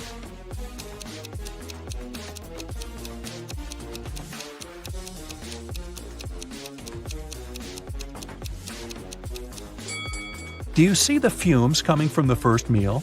They're green. That can't be a good sign. And the third meal has a little bug on it. Yikes! So Sandy should eat the second meal and get the heck out of there. Audrey won the Best Actress Award at a film festival.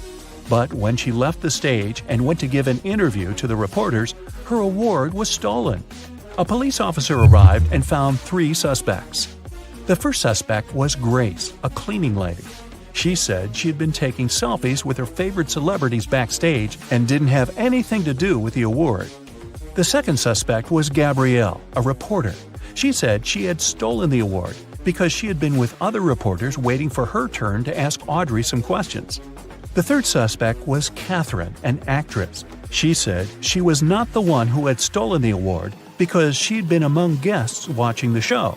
Besides, she already won the Best Actress Award last year. The police officer knew who was lying. And you?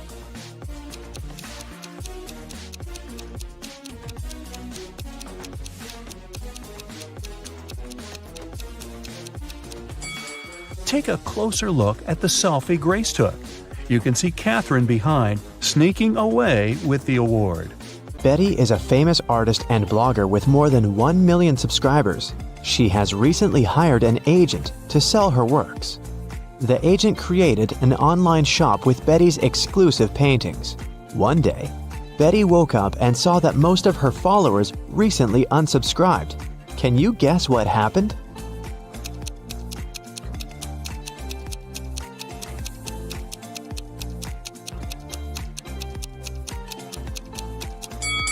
Take a look at the items in Betty's shop. Van Gogh painted the Starry Night, not Betty. The agent tried to sell fake art through her shop. The next day, Betty visited her favorite cafe. She made an order and went to the ladies' room to wash her hands. She found this beautiful ancient necklace. 3 people approached her to claim the jewelry. Helen said, "This piece belonged to my grandmother. Emeralds fit our green eyes perfectly. Give it back." Fiona said, "My necklace used to have a weak lock. It must have been broken when I was combing my hair." Julia said, "Hey, it's mine. I lost this necklace in the ladies' room." Who should Betty give the necklace to?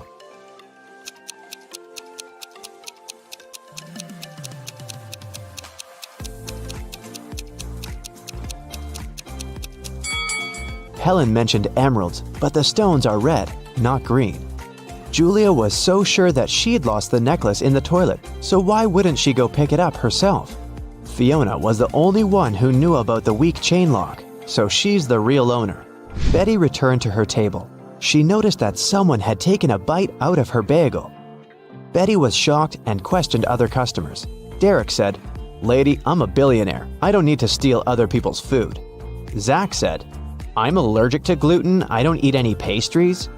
Sheila said, "I saw a weird hungry guy running around the cafe and asking for money. He must have bitten your bagel." Who's lying?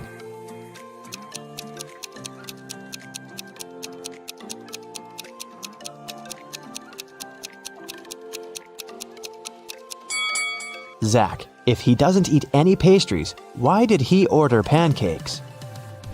Fiona wanted to thank Betty for the necklace, so she bought her lunch.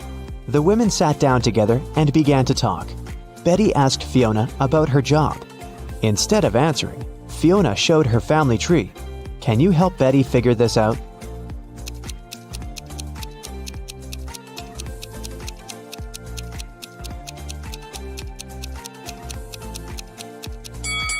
Fiona is a witch, her brother is a policeman, their dad is a doctor, and their mother is a football player. Betty got very excited. She begged Fiona to teach her magic crafts. But Fiona hesitated. She wanted to test her potential student and offered Betty to solve this equation first. Can you help her nail this task?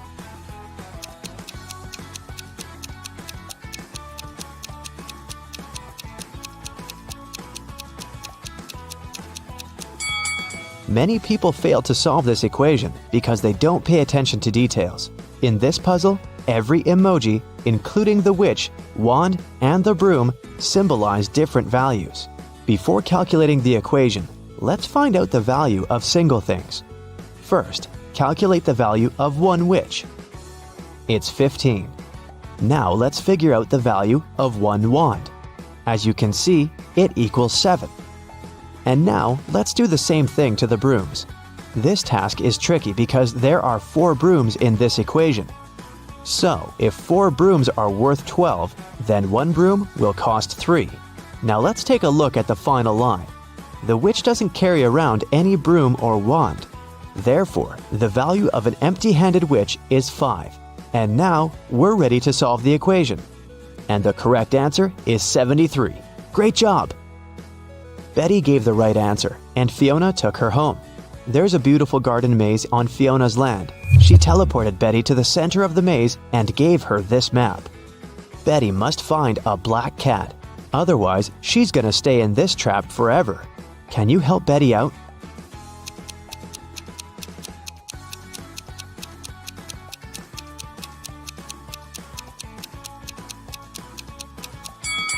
Here's the way.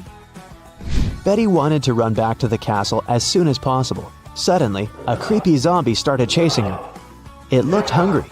Betty was running away and noticed 3 paths. The first path was covered by poisonous acid, the second path by bugs and maggots, and the third path by thorn bushes. Which way should Betty choose?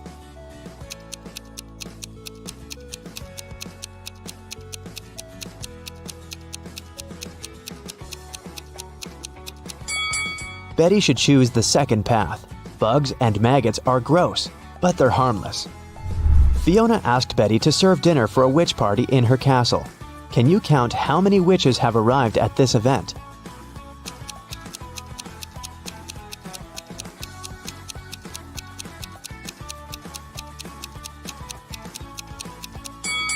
There are 13 witches in this picture. This one is not a witch, it's a garden scarecrow. Betty needed to go to the store to buy some ingredients for dinner. She began to write them down. Milk, lemon juice, eggs, butter, oranges, baking soda, cashews, and vinegar. What was Betty making?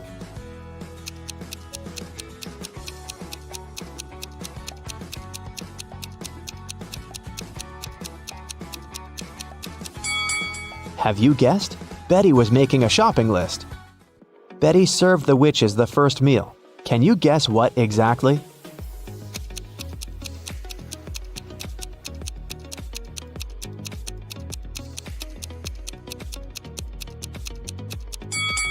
The correct answer is onion rings. Here's a second serving. Can you guess it?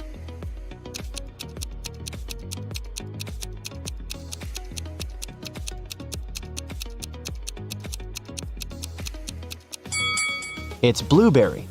What about this dish? What do you say?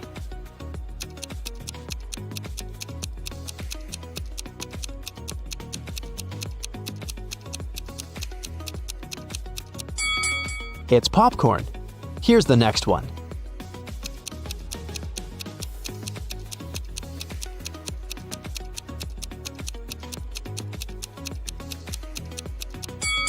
Did you get it right? It's a strawberry milkshake. Fiona asked Betty to bring dried flowers to cook a love potion.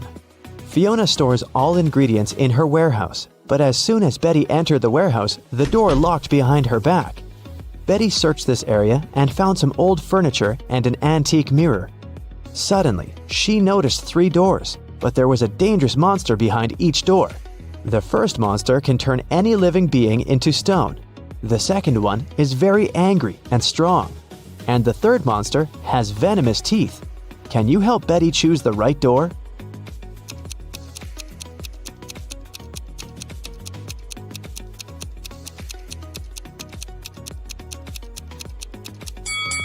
Betty should open the first door and show the mirror to the monster so that it would turn into stone. Then she can escape through the first door. Betty took her phone and ran into the forest. It was pretty dark and scary. Betty stepped on a wasp's nest. Wasps were everywhere. What should Betty do? Wave her arms to scare the wasps? Run away as fast as she can? Or walk away slowly? What do you think?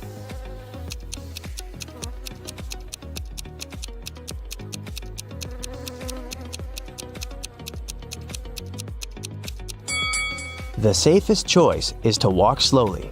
Waving hands and running is too dangerous. The wasps will get angry and sting her. Betty has returned to the party, but when she saw the crowd of witches by the fire, she got scared and ran away. Why?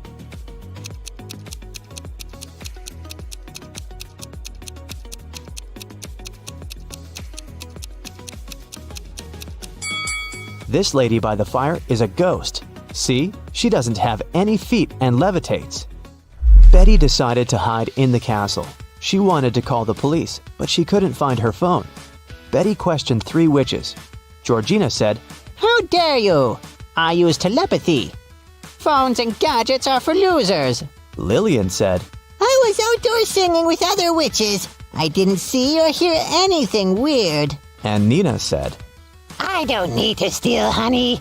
I can manifest any amount of money anytime." Who's lying?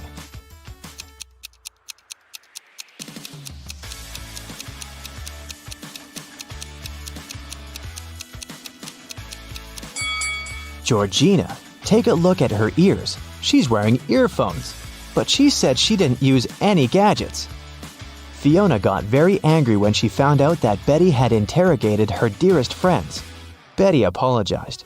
Fiona said, "Okay, I'll let you stay, but you must answer 3 questions. Here's the first one. I've been here for 1,000,000 years, but I'm never more than a month old. What am I?"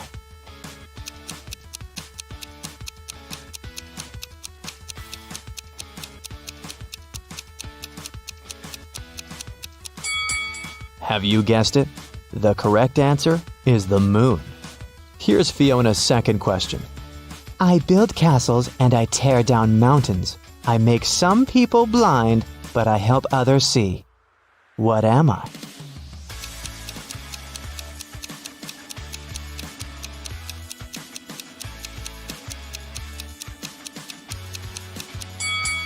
The correct answer is sand. And the third question is, I can be long or I can be short. I can be bought or I can be grown. I can be painted or I can be bare. I can be round or I can be square. What am I?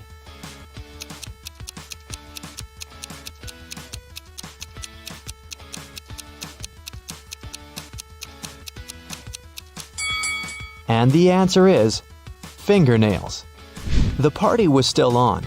Fiona went upstairs to change her dress. In 5 minutes, Betty heard a scream from Fiona's bedroom and found her unconscious on the floor.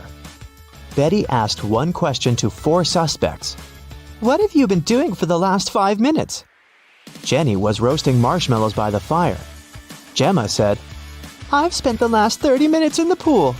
Sarah said, My frog Fluffy ran away to the garden. I've been looking everywhere. but unfortunately I couldn't find it. And Nancy was flying on her broom around the house and filming the party on her phone. Who's lying?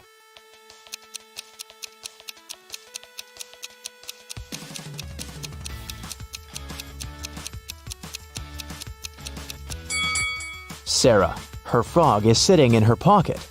Suddenly, someone turned the lights off. Betty woke up in jail. She found this clue on the floor. It said, "Explain this code and you'll be free." Can you help Betty?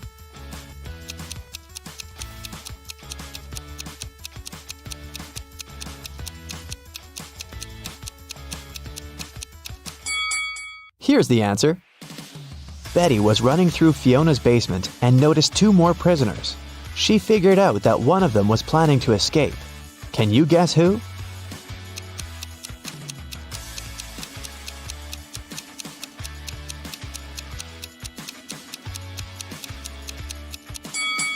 The first prisoner. There's a hole behind the toilet that he started digging. Betty got out of Fiona's castle and ran away through the forest. Can you tell what's wrong with the forest?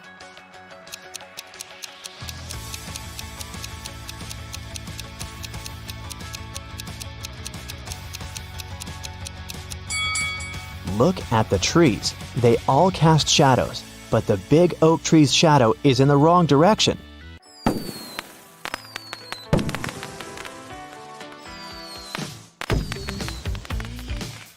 Vicky has as many brothers as sisters, but each of her brothers has only half as many brothers as sisters. How many brothers and sisters are there in Vicky's family?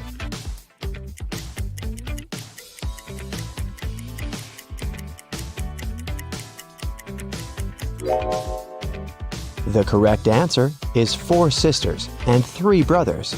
The key to solving this is to keep it simple.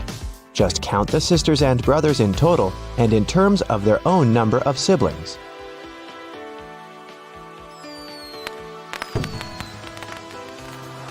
Vicky is a music teacher.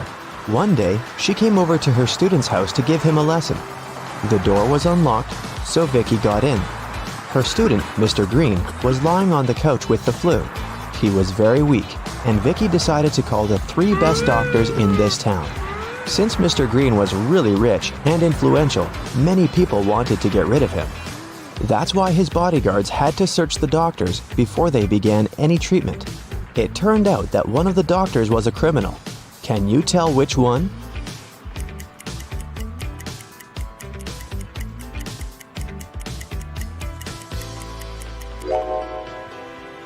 This guy.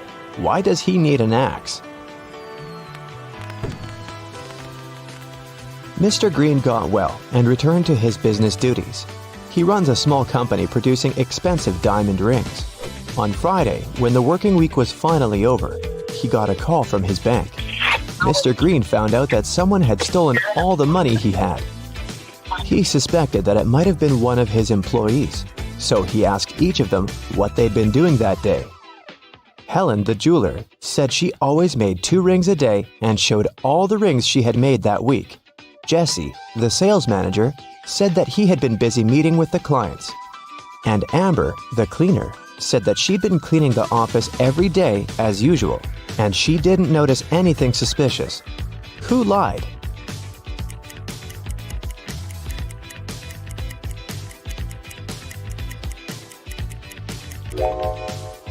Helen. There are 5 working days in a regular week. She said she made 2 rings a day, but she only showed 8 rings. It means she missed 1 day of work. Vicky was walking down a shopping mall. Suddenly, she heard screams.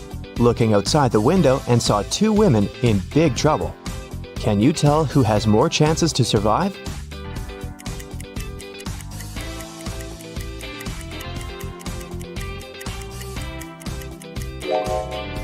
Look at this lady's hand. It's made of metal. She's a robot, so she'll more likely survive this adventure.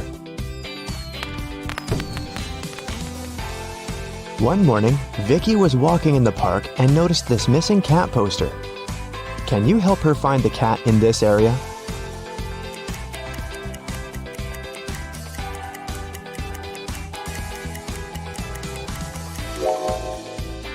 It's hiding in this old lady's bag. Vicky explained to the old lady that the cat had been missing, but the old lady refused to give the cat away so easily. First of all, Vicky had to solve her riddle. I can whistle, I can howl, I can scream, and I can whisper, but I don't speak. What am I? Can you help Vicky?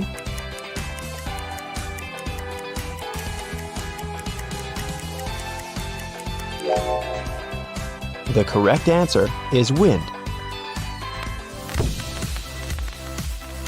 After getting the cat, Vicky headed to its owner's home. She walked through this beautiful park. Can you spot what's wrong here?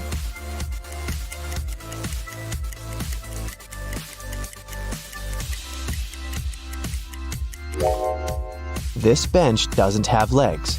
It's literally flying in the air. Vicky brought the cat to its owner, Diana. She was very glad to get her pet back and invited Vicky for dinner. Vicky was very hungry and agreed. Diana served these 4 dishes with various foods, but only one of them is safe to eat. Can you tell which one?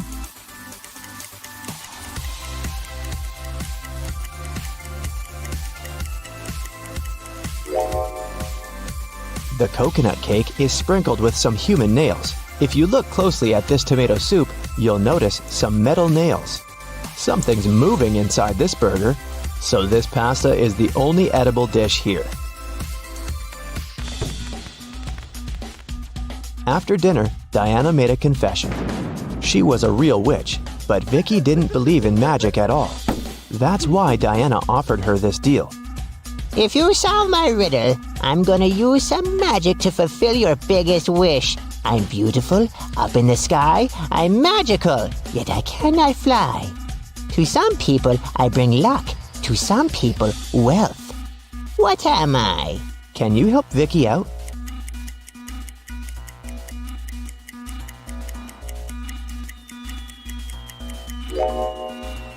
The correct answer is rainbow.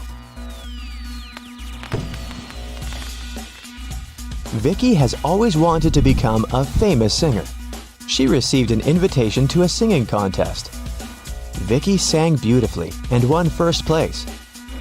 After the performance, she drank a glass of water backstage. After that, Vicky felt very sick. The contest manager called the ambulance. Doctors said that someone had poisoned Vicky. The police questioned 3 suspects and searched their bags. Lily said, "I was crying in the dressing room. This contest meant so much to me." Jessica said, "Who do you think I am? Singers should stand for each other." And Rose said, "I was outside the music hall with Lily. She was crying because she had lost this competition." Who poisoned Vicky?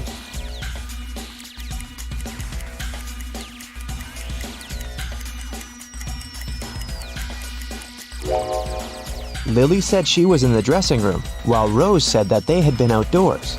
Therefore, 1 or 2 of them are liars. But only Rose carries toothpaste but no toothbrush in her bag. That's pretty suspicious. When Vicky got better, she checked her mailbox and saw 3 messages from different music producers. Tom offered her a tour in Europe. Ryan offered Vicky to work on her first album at his record company in New York. And Joanna sent this invitation to participate in a TV show. But only one of these offers is real. Can you help Vicky make the right choice?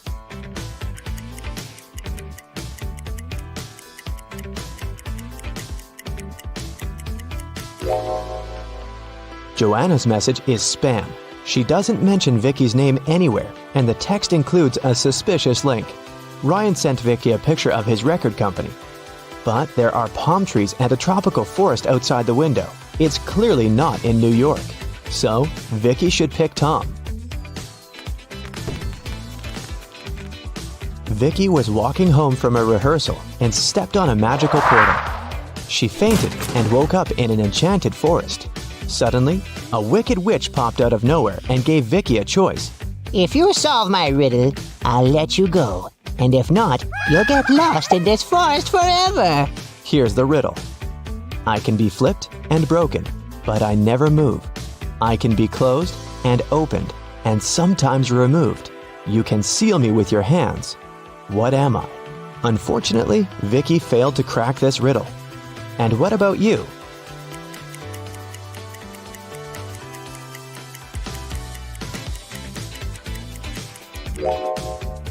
The correct answer is a deal. The Wicked Witch left Vicky alone in the forest. Vicky searched the area and found 3 paths leading to the nearest village. The first path goes through hungry wolves. Giant mutant plants are waiting in the second path. They eat all mammals, including human beings. And the third path is covered with a bunch of bugs and worms. Which way should Vicky go?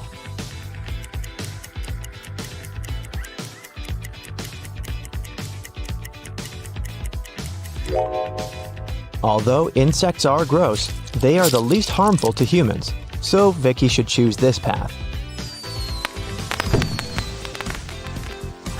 Vicky got very hungry and decided to find some food in the village. When she came closer, she realized the gates were locked. Can you help her guess the right code?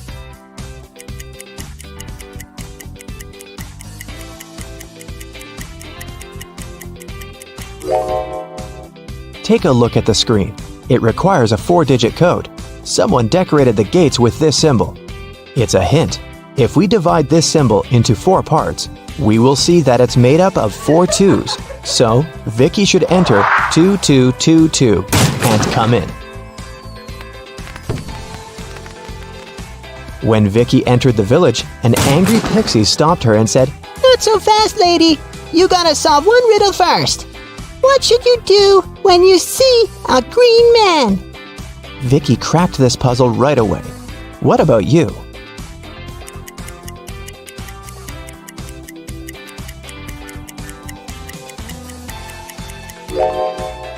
You should cross the road. Vicky solved it so easily because she was standing next to a traffic light.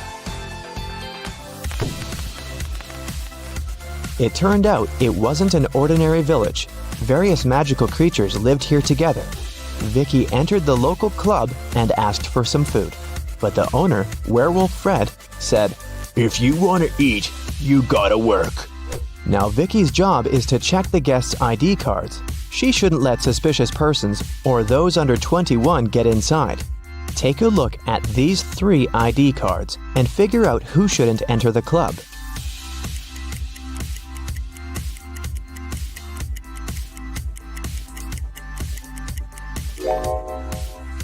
The first one, Vampire, is already 21, and nothing looks suspicious in his ID, so Vicky should let him in. And this werewolf lady seems alright too. This elf's ID card says he was born on September 31st, but such a date doesn't exist. Therefore, Vicky shouldn't let the elf in. After work, Vicky went to the local supermarket to buy some food. She saw 2 attractive young ladies eating street food there. Can you tell which one of them isn't human?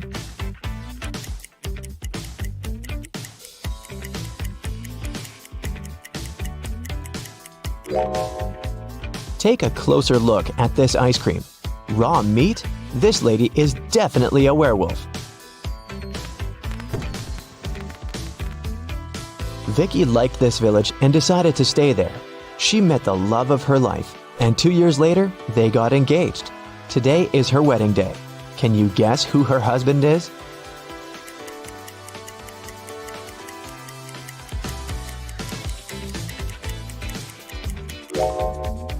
It's the third guy. He's wearing a tie, which means he attended the wedding, and he's wearing a ring too. Who is wanted?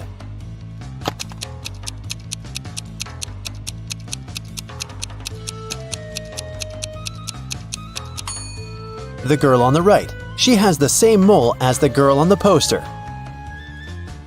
Who is an identity thief?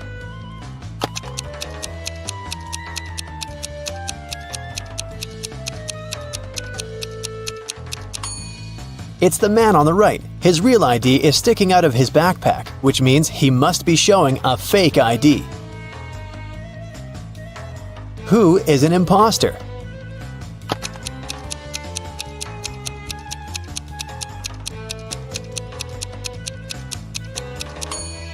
The girl on the left. The script she's reading is turned upside down. It means she only pretends to be an actress. Who is the real thief?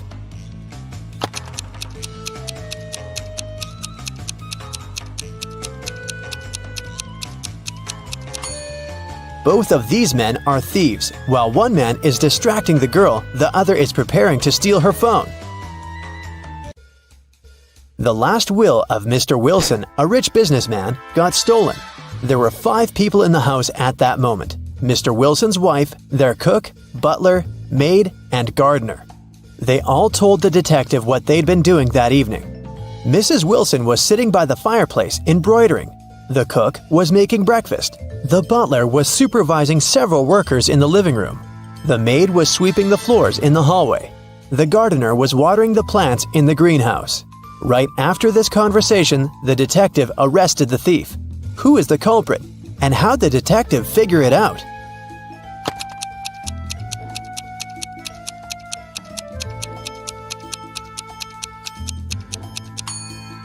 The cook is the thief.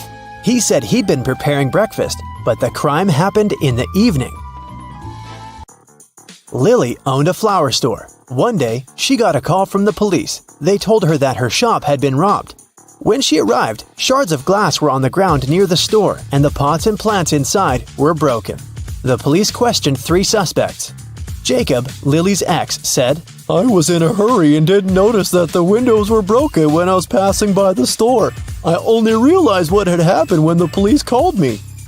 Camille, Lily's friend, said, Lily asked me to help her with something in the store. When I arrived, everything had already been broken. I called the police immediately. Matt, Lily's ex-coworker, said, "I was walking nearby and I saw someone breaking a window and sneaking into the shop. I left my phone at home, so I ran to the police station." Can you guess who's lying?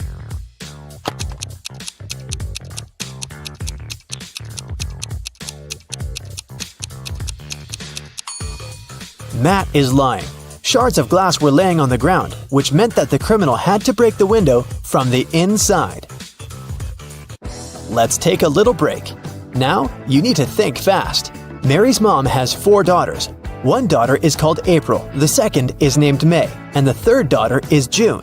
What's the 4th daughter's name?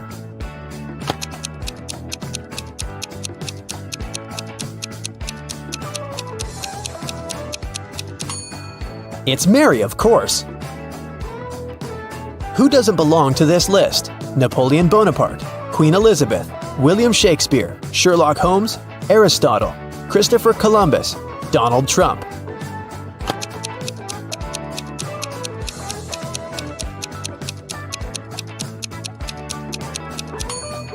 Sherlock Holmes. He's the only fictional character on the list. 8 girls are in the house, and each of them is busy with something. The first one is cooking dinner. The second one is lighting the fireplace. The third girl is playing chess. The fourth one is reading a book. The fifth girl is drawing a picture. The sixth is cleaning up the house. The seventh girl is watering the plants. What is the eighth girl doing?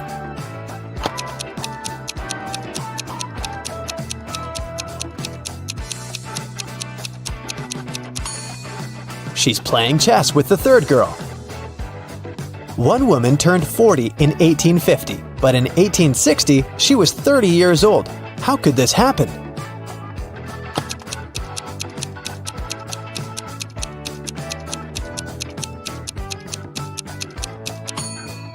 This could only happen if 1860 was earlier than 1850, which means that the woman turned 40 in 1850 BCE and 30 in 1860 BCE.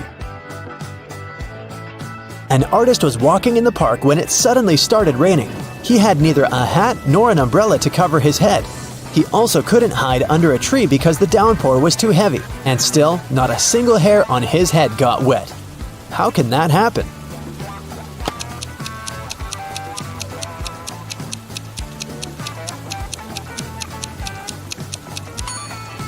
The artist was bald. Now let's get back to our detective riddles. Robert won $1 million in the lottery. He decided not to tell anyone about this, including his wife. At home, he put his money in a safe hidden behind a painting. The next day, the money disappeared. The police invited all the suspects for questioning. Emily, Robert's wife, said, "In the morning, I went to my husband's home to clean up there. The safe was open and there was nothing inside." James, Robert's business partner, said, "Poor Robert, he always wanted to win a lottery. I stayed at home all day and yesterday and watched TV." And Mark, Robert's friend, said, "I was at the gym last night, then I went home. I can't imagine why anyone would do this." The police arrested the thief. Can you guess who it was?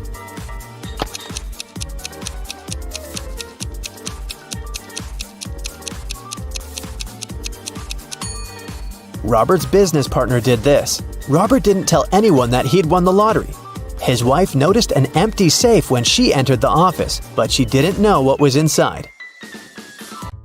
Marina was participating in a figure skating championship. She was a very strong competitor, and many people believed she could win. When the time for a warm-up ran out, all the participants started preparing for the performance. Marina was the first. She was amazing, but suddenly she tripped, fell down, and broke her leg, which made her unable to continue. The investigation revealed that someone had ruined her skates. The police interviewed 3 suspects. Anna said, "I didn't do anything, but I saw Jacqueline and Kate walking into the locker room before Marina's performance. They're the ones who ruined her skates." Jacqueline said, "Yes, I indeed went into the locker room to take my things, but I didn't see Kate there." And Kate said, "Yeah, that's because I've been practicing in the gym until it was my turn. Besides, Anna is lying. I saw her in the locker room." Can you guess who's lying?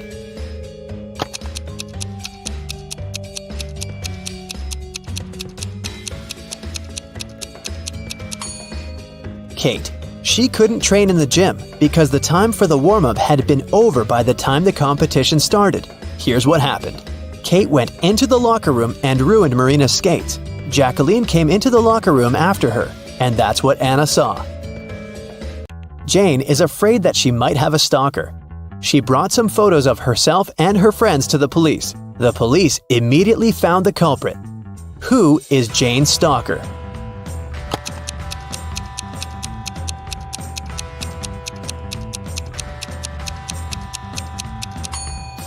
Jane's friend Mike. He's the only one who is present in all the photos, and sometimes he even tries to conceal his identity. The investigation didn't have enough evidence to prove the suspect was guilty. Detective Reed decided to investigate their house, hoping to find some clues. And he actually did find something. He discovered a secret room. However, it had a combination lock and the word "idea" written above it. Do you have any idea what the code might be?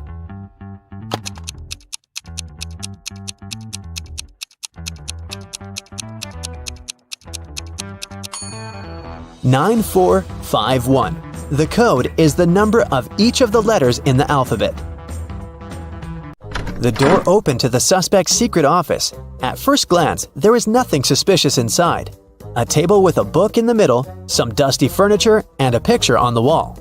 The detective examined the painting and found a safe with a 3-digit code behind it. Next to it, there was a note with a hint. P270L7-8. Can you guess what the detective needs to do next?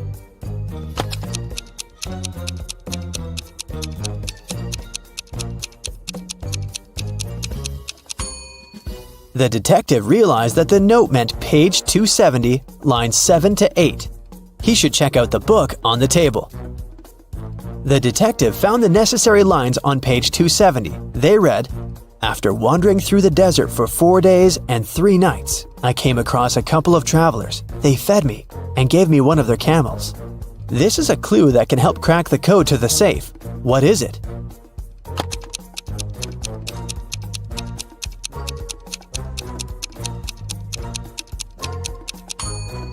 "721.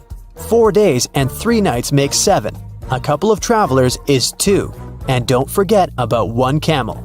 The detective opened the safe and found the evidence that proved that the suspect was guilty. In the middle of the night, someone stole a unique artifact from a museum. The museum guard claimed it had been a robber. Detective Ridd arrived at the crime scene immediately and questioned the guard. The man said, I was walking around the museum. Suddenly I saw a dark shadow. I called out to them, but they didn't respond. But Detective Ridd noticed that something was wrong with this story. Can you guess what it is?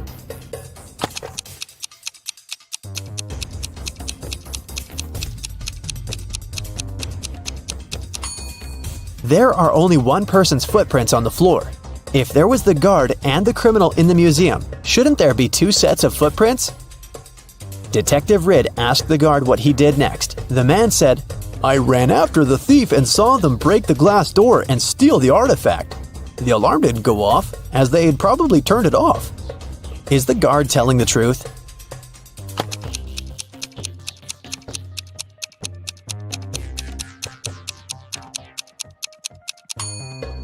The door is indeed broken, but it's also open. It can only be opened with a key. It looks like someone opened the door to prevent the alarm from going off, and then broke the glass to hide the traces.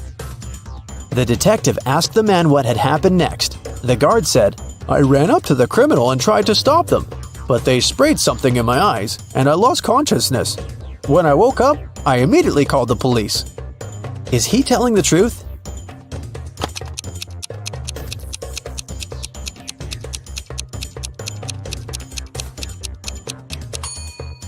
His eyes look totally fine. The robbery happened just a few hours ago. If the guard was telling the truth, his eyes would at least look red. He must be lying. The guard turned out to be the thief and was arrested.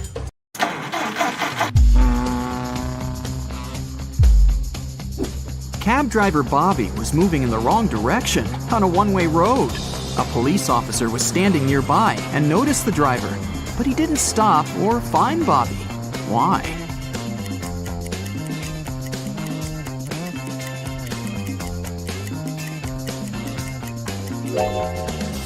Because Bobby was going on foot. We've never mentioned that the cab driver was driving the cab, so this makes perfect sense. Bobby arrived at the local car service. He decided to give his car 3 coats of paint. Can you guess which coat would go on first?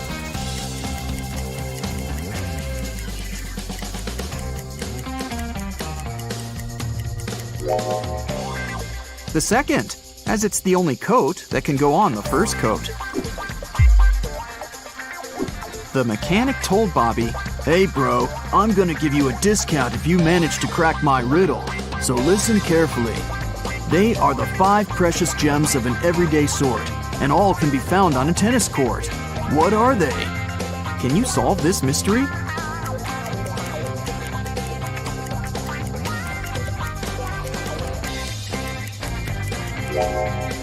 And the correct answer is the vowels A, E, I, O, and U. Bobby was having a cup of tea when he called the waiter and told him that there was a fly in his tea. The waiter took away the cup and brought another one. But 2 seconds later, Bobby called the waiter again and said, "Hey, that's the same cup of tea." How did he know?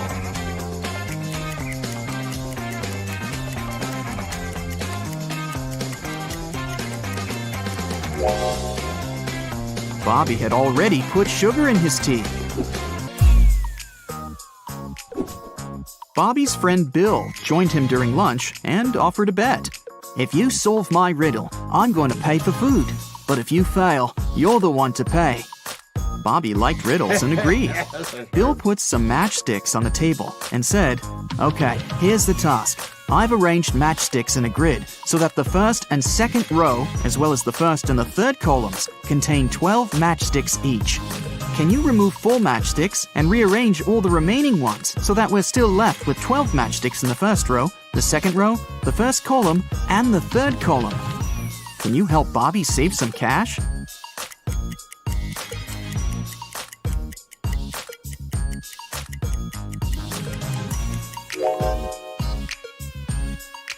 Here's the solution. Bobby went to the restroom after lunch. Unfortunately, the door got locked automatically. Now Bobby needs to enter a password to get out. He found this hint hanging on the wall. A word I know, 6 letters it contains. Subtract just 1, and 12 is what remains. What am I? Can you crack the code?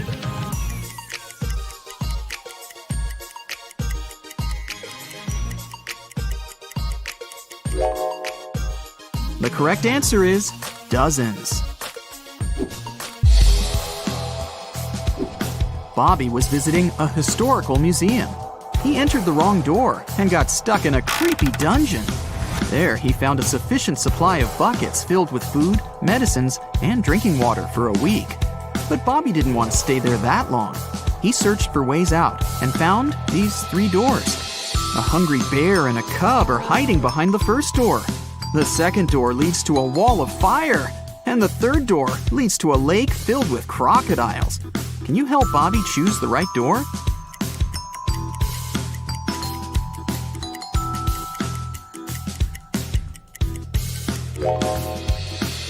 The bear will try to protect the cub, even if you offer them all of your food. Swimming through a lake with crocodiles is also a bad idea. But Bobby can distract the crocodiles with food and use water from the lake and the bucket to fight the fire. So he should choose the second door. Bobby found out that his favorite rock band was playing a private concert for VIP clients in a luxury club. He decided to sneak inside the club through the backyard. But unfortunately, Bobby faced a strict guard behind the door. He refused to let Bobby in without a password. Can you help Bobby figure out the password?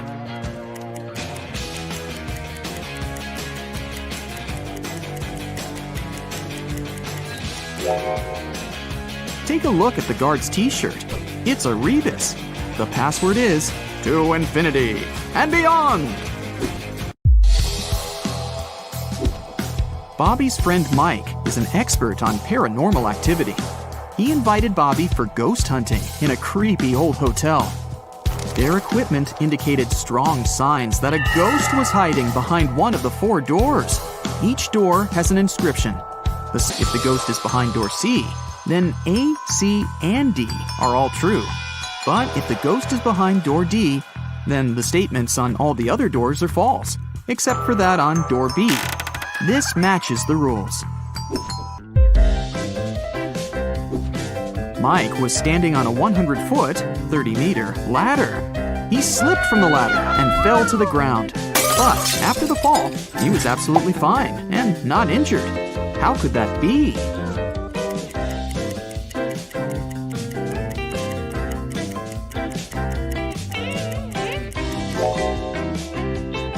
Mike was standing at the bottom of the ladder.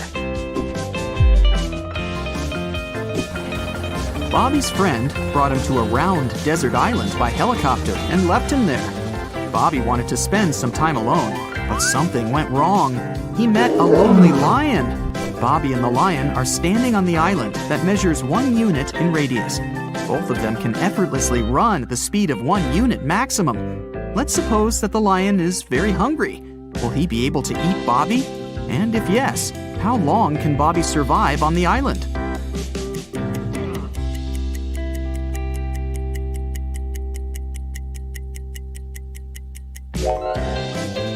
There are 2 possibilities. If Bobby decides to run on the perimeter of the island, the lion will eventually catch him. And here's the second possibility.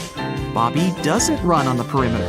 This way, he will be using an escape strategy that will work for an infinite time. So, Bobby should probably choose the second strategy and just wait for the helicopter to come back and pick him up. Bobby and his friends went on vacation to a country house, but unfortunately, it was raining heavily. It kept raining for 13 days. When it rained in the morning, the afternoon was beautiful and clear. And when it rained in the afternoon, the next day was blessed with a clear, nice morning. Overall, the guys experienced 11 nice mornings and 12 nice afternoons. Can you find out the total number of days they spent in the country house?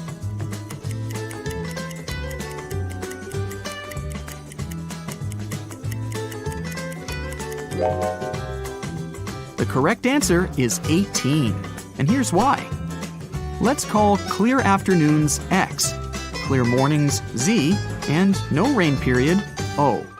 This equation represents the number of days with rain. X plus Z equals 13. And here are the days with clear mornings. Z plus O equals 11. And this equation represents days with clear afternoons. X plus O equals 12. If we solve these three equations, we'll learn that X equals 7, Z equals 6, and O equals 5. So the total number of days is 18. Bobby started his morning by jogging around a park near his house. When he returned, he faced very unpleasant news. Someone had stolen his cab car. He questioned 3 people standing nearby. Henry said, "Sorry about your car, bro. I've been playing video games for 24 hours. I haven't seen anything suspicious because I didn't leave my basement." Rosie said, "I'm a gardener. I've been planting daisies in the public area all morning. I think I saw a suspicious man who opened the cab car using a knife." Jack said, "I saw your car when I went out for groceries, but when I returned home, it was gone." Who's lying?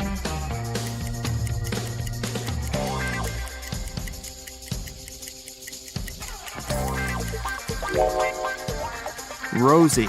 She said she'd planted daisies, but there are only rose bushes in this area. Police Officer Frank received an anonymous text message. It revealed an address where Frank could find one of the most dangerous criminals. The police went to check the area. They didn't know what the criminal looked like, but they knew that his name was Dirty Jack, and he was inside the house. The police busted in on a carpenter, a truck driver, a mechanic, and a fireman. All were playing poker.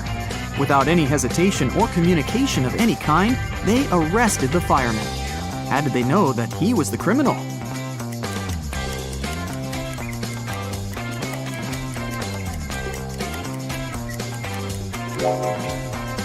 The fireman was the only male in the room. The rest of the poker players were women. Dirty Jack wanted to escape from prison and found 3 possible ways out. The first exit is guarded by hungry dogs. The second exit has a tricky trap. A cage will fall from the ceiling and catch anyone who steps on the floor in this room. And an angry guard is hiding behind the third exit. No prisoner can escape from him. Which door should he choose?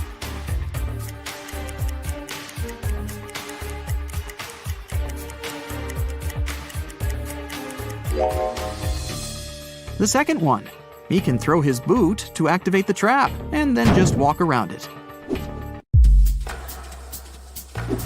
Dirty Jack got out of prison and found himself in the middle of the ocean. He landed in a cave underwater and got trapped. Stones are hanging above him, and he has only 2 options to escape. A huge jellyfish is waiting on the first path, and a hungry shark is waiting on the second path. Which way should he go?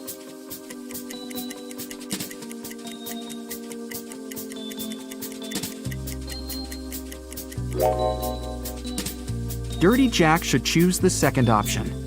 Take a closer look. This shark has a Go Vegan tattoo. Therefore, it won't hurt a human. So he can easily climb up through the hole in the cave above and escape. What will be the resulting figure if we fold this open cube?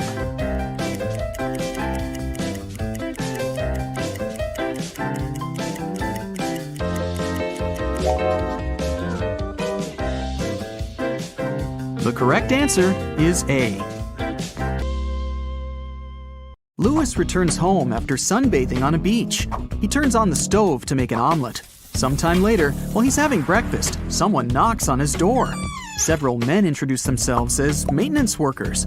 They tell Louis about a gas leak in his apartment and ask him to evacuate immediately. Louis slams the door in their faces and calls the police. He's sure these guys are thieves. Why would Louis think that?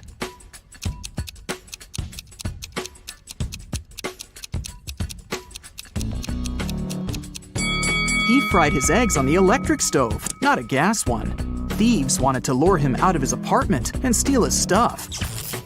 6 people got stuck on a desert island. They know a helicopter will arrive in a few hours, but they need to eat something now. They have a pot, a bottle of fresh water, and 5 potatoes. They cook them and are about to have dinner. But first, they need to divide 5 potatoes of different sizes and shapes among 6 people. And the food should be distributed equally. How can they do it?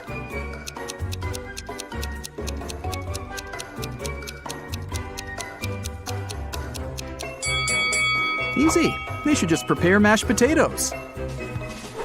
One famous film director loved it when people spoke about him, even if it was something negative. Once, he made a terrible movie. The man wanted people to hate it. Critics and viewers called his movie bad, unacceptable, ridiculous, and embarrassing every day. And the director enjoyed it. A couple of years later, in an interview, he asked a journalist, "So, what do you think about my latest movie?" The journalist replied shortly, but his answer offended the director. What did the journalist say?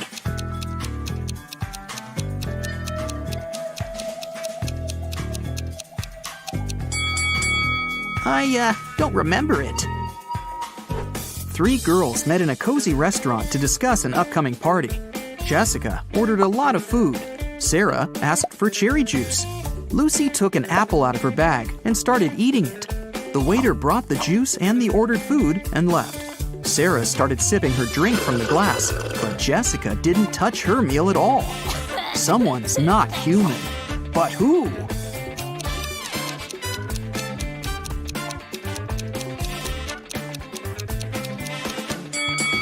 It's the waiter.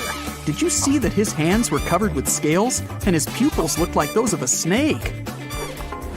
A traveler is walking through a dense Amazon jungle. He's looking for a unique artifact that once belonged to an ancient tribe. If his mission is successful, he'll sell his find for millions of dollars. He comes out of the jungle into a wide clearing and sees 2 caves. They're both filled with traps, but only one of them contains the treasure. The traveler's sure he'll be able to deal with all the dangers, but only if he chooses the right cave. Which cave should he opt for?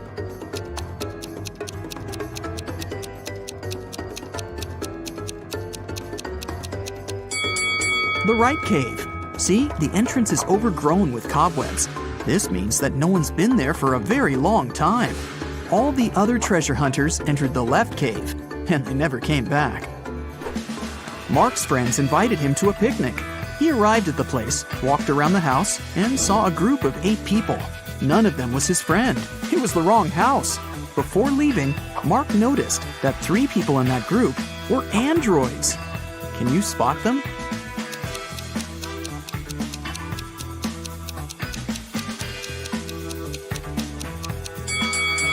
That guy is pouring a drink from a gasoline container. Smoke is coming out of this elderly lady's head because of a short circuit.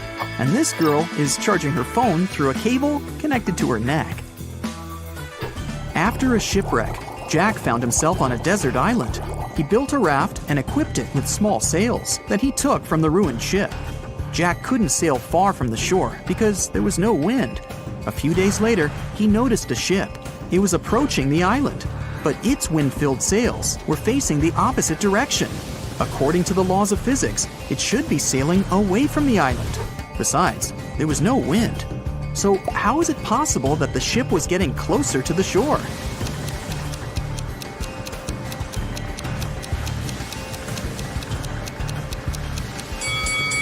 The ship was equipped with a motor.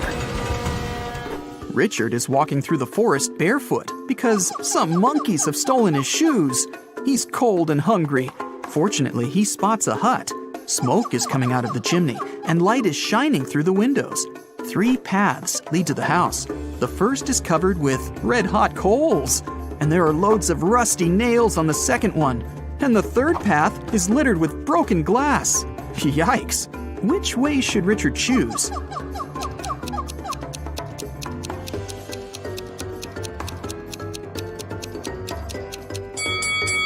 It's cold, so Richard can wait until the coals cool down. And while he's waiting, he can warm up next to them.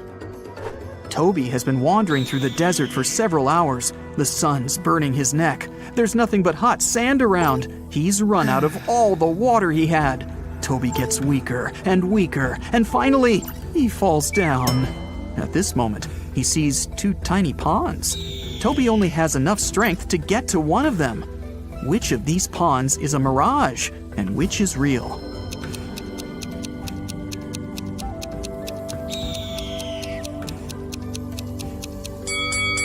The left pond is real.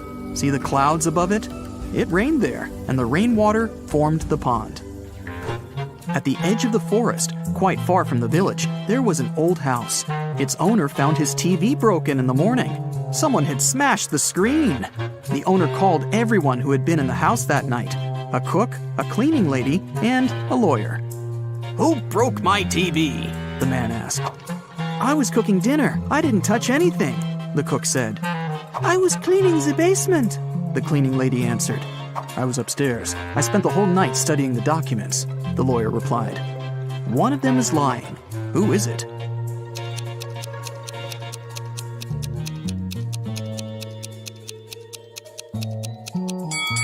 The lawyer.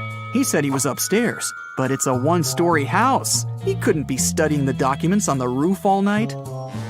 Tom has lost his car keys. He's searched every corner in every room, but hasn't found them. The guy goes to the farthest room, looks at the floor, and realizes the keys are hanging on the chandelier. How does Tom know that?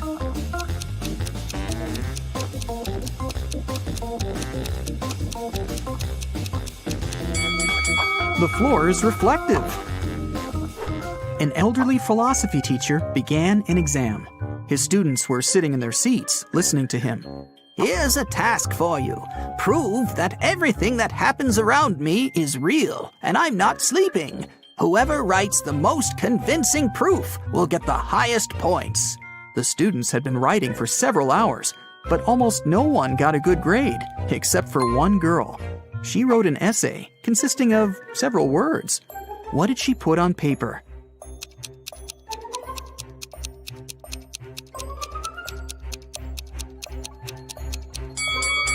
You can't read this if you're asleep. By the way, you can use this tip while sleeping. It's almost impossible to read anything in a dream. Therefore, to find out whether you're asleep or not, look at your phone and try to read something. There was an old haunted house in town. Local people were afraid to go there, but one day, 3 girls and 2 boys decided to check that place out and record whatever was happening there. They approached the scary building, but one guy, Rob, refused to come in. He said he would wait for his friends outside. The rest of the group went into the house. Rob was nervous. After waiting for them for a few minutes, he was ready to call someone for help. But all 4 girls and 1 boy returned at this moment. Rob realized there were ghosts in the house and ran away from there. How did he know that?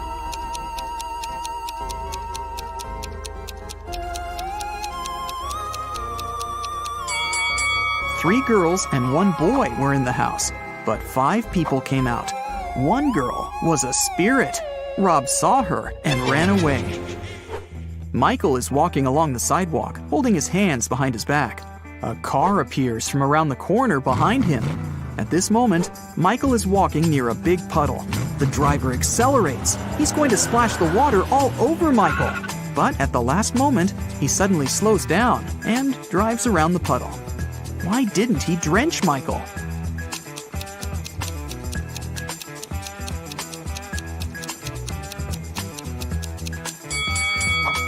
Michael was carrying a brick behind his back. The driver was afraid that Michael would throw it at his car, so he didn't drive over the puddle. Alexandra is walking around an old castle. There are lots of portraits of kings and queens on the walls. The corridor is lit by candles. Alexandra goes down to the first floor, where several people are dancing. The girl feels as if she has somehow traveled to the previous century. But wait a minute, this is all fake. How did the girl understand that?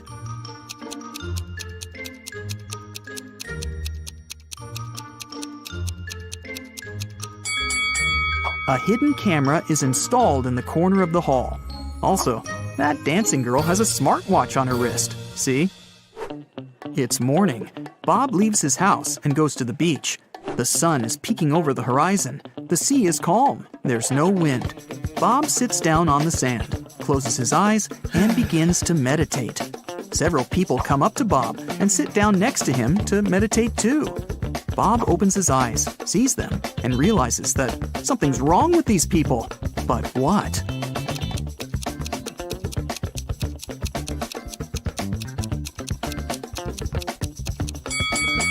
Look at Bob, and now at how these people are sitting. They aren't touching the sand. Their bodies are half an inch above the ground. Okay, now let's check and see how many correct answers you got. 0 to 3 points. Don't get upset. There's no need to try to find stuff everywhere. Sometimes you just need to trust your intuition. 4 to 7 points. More practice, more riddles, more logical tasks. And next time, you'll definitely get better results. 8 to 11 points. Oh, not bad. But sometimes you probably were inattentive. 12 to 15 points. Wow, nobody can fool you. You can always figure out the truth. You're great, but not the best of the best yet. 16 points. Whoa! You are the king of riddles. You always remain attentive to details. And also, you have awesome intuition. Lucy and her best friends, Lily, Joy, and Rhonda, were having a pajama party. They decided to watch a movie in the living room. Lucy went to the kitchen to get some snacks. When she returned, she saw that Lily was lying on the floor unconscious. Rhonda said, "I was on the phone talking to my boyfriend. Suddenly, Joy hit Lily with a pillow and she fell down. I don't know why." Joy said, "Rhonda's lying. She hit Lily with a pillow very hard, on purpose." Who's lying?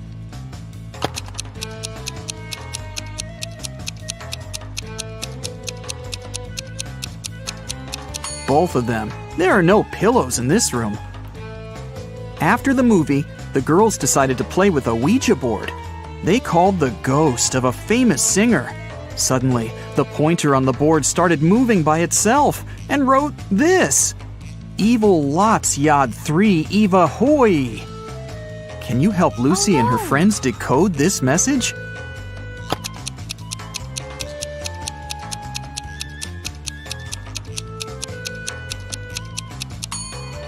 It says, "You have 3 days to live." The girls freaked out and interrupted the session. Lily offered everyone to take some pictures. They took many cute photos, but when they scrolled through the gallery, they freaked out even more. Why?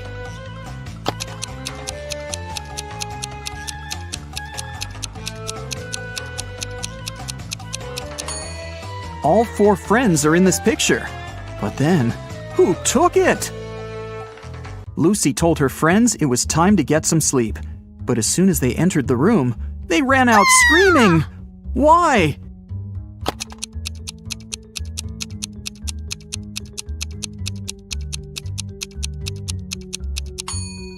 Look at the mirror. It reflects a creepy shadow waving at them. Eventually, Lucy offered her friends to sleep in her parents' bedroom, and she opted for the couch in the living room. The TV was on, and it calmed her down. In the middle of the night, she heard some noise from the bedroom and hurried to check on her friends. All of them seemed to be sleeping. Can you guess which one wandered outside?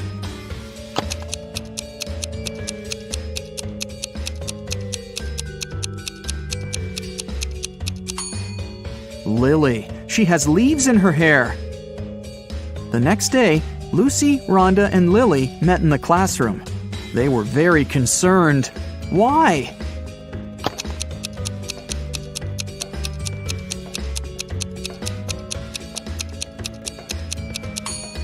This is Joy's desk, and it's empty. She didn't come to school. Neither did she warn anybody.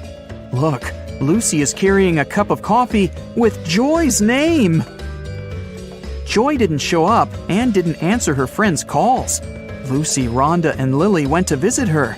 They found the girl in bed, under a blanket. The friends got very scared. Can you tell why?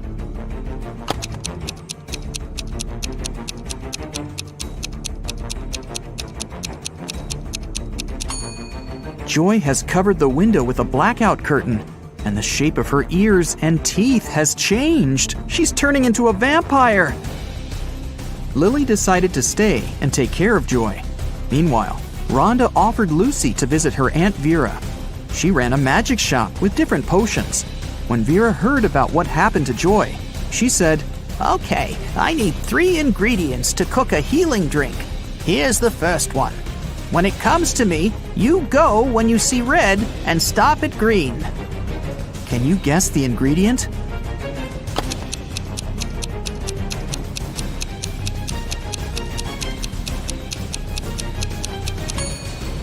It's watermelon. To get the second ingredient, Vera took Rhonda and Lucy to her cherry garden. Rhonda picked 8 cherries, Lucy picked 13, and Vera picked 14. How many apples did they collect together?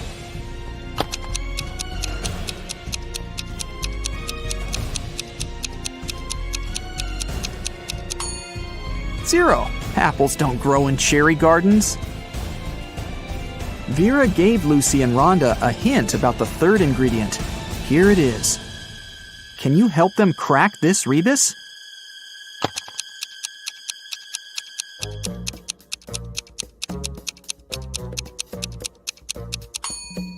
It's mandragora.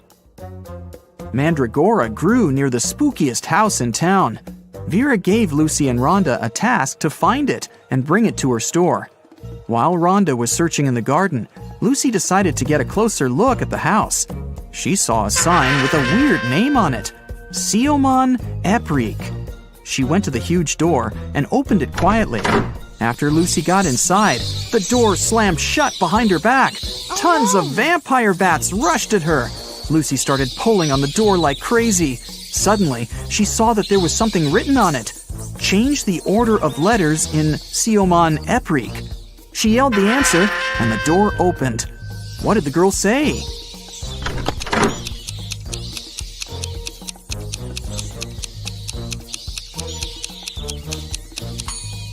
The real name of that place was Creepy Mansion. Rhonda found 3 root vegetables in the garden, but only one of them was mandragora. Can you figure out which veggie Rhonda should pick?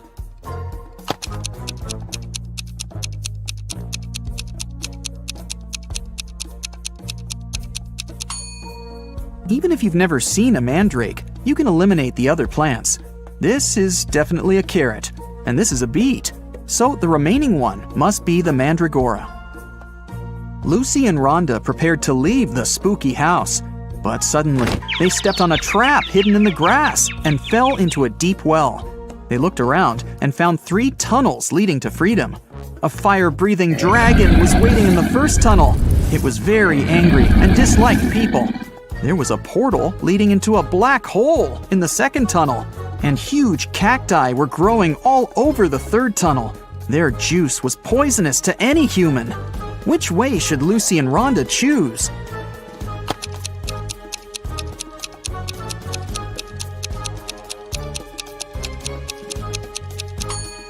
The third one. Look, those cacti don't have any spines, and no one's gonna force the girls to drink cactus juice. Vera cooked the potion for Joy. Lucy and Rhonda took it to the girl's house, but when they entered her room, it was empty. Joy's parents said that Lily and Joy had left together. They were both acting very weird. Rhonda said, "Oh no, they've both turned into vampires. We've got to find them before it's too late." Can you help them find any clues in Joy's room?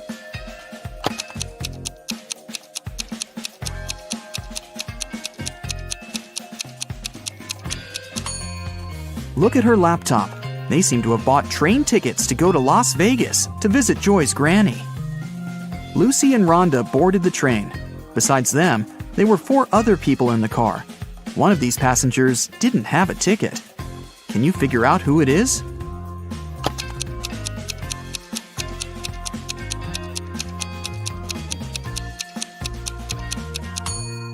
This woman. She's the only one who's hiding her head behind the headrest of her seat so that the camera doesn't spot her. When the train was going through a tunnel, the lights went out and the passengers got very frightened. When the light turned on again, one of the passengers shouted, "Help me! Someone has stolen my bag!" Lucy immediately realized who had done this. What about you? Any ideas?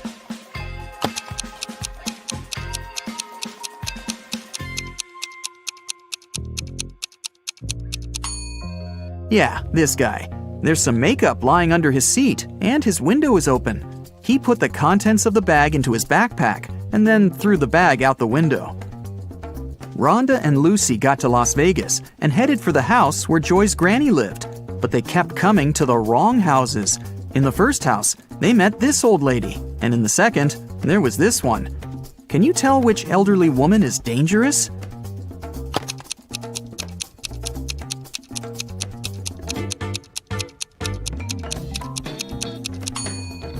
It's the second one. She's up to something, while the first one is just getting ready for a Halloween party. Finally, Lucy and Rhonda found the right house. The door was open. When they entered, they saw Joy's granny unconscious on the floor. She had a vampire bite on her neck. Suddenly, Joy and Lily popped out of nowhere. They had pale faces, sharp teeth, and pointy ears. They came closer and closer, ready to bite their friends. Suddenly, Rhonda began laughing and exclaimed, "Stop fooling around, it's just a prank." How did she know?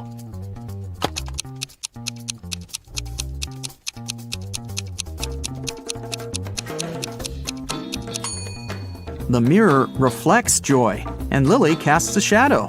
They're not real vampires, it's just a Halloween prank. Joy went to take a shower to remove her vampire makeup, but someone poured paint into the shower head and the water turned green. Joy questioned Lucy, Rhonda, and Lily. Lucy said, "I did my laundry and then went to cook some kiwi jam. Sorry, I gotta go, it might burn." Lily said, "I took a shower and washed my hair right before you went in. What happened? Why are you so green?" And Rhonda said, "I'm studying for my geometry test. Can you keep it down, please?" Who pranked Joy?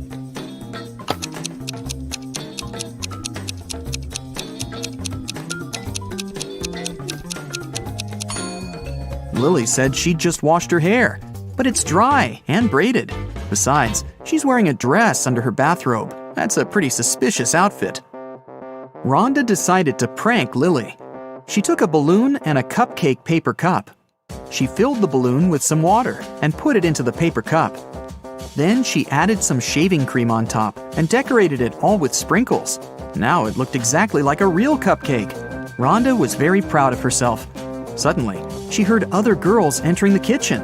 Rhonda left her cupcake on a plate, along with real cupcakes, and hid under the table. Lily, Lucy, and Joy entered the kitchen, saw the cupcakes, and decided to eat them. Can you tell who took the prank cupcake?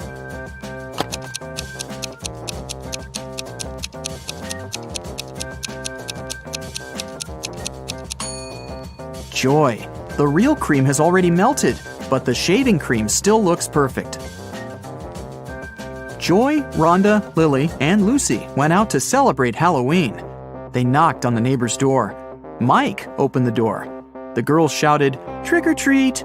Mike said, "I'm going to give you diamonds instead of sweets if you crack my riddle. You will always find me in the past. I can be created in the present, but the future can never taint me. What am I?" Each of the four friends got a beautiful diamond. What did they tell Mike?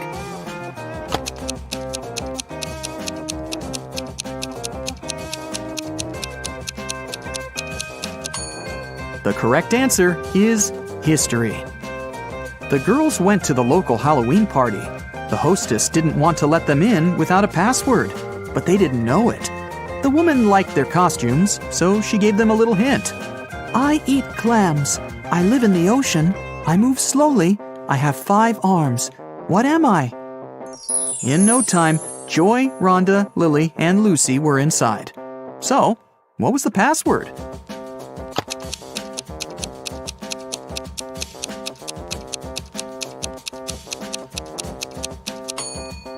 A starfish. Let's start with testing your attention to detail a bit. Take a look at two friends, Ariana and Brooke. Can you tell which one of them is richer?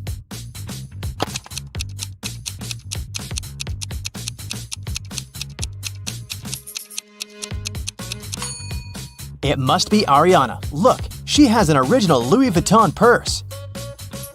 Cameron and Dean went fishing on a lake in the middle of winter. Here are photos of them. Cameron is posing with just a little bit of clothing when it's freezing cold, and Dean is posing with a big fish he caught. Which one of them is less smart?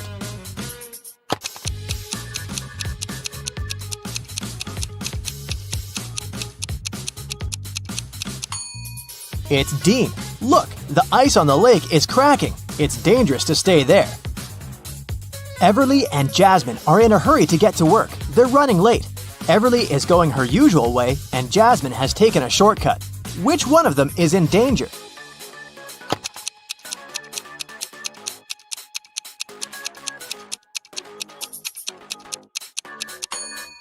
Jasmine, look, she's walking close to some buildings. There are icicles hanging there. It's very dangerous to walk under them. Noelle and Nash are walking outside. Which one of them is in danger?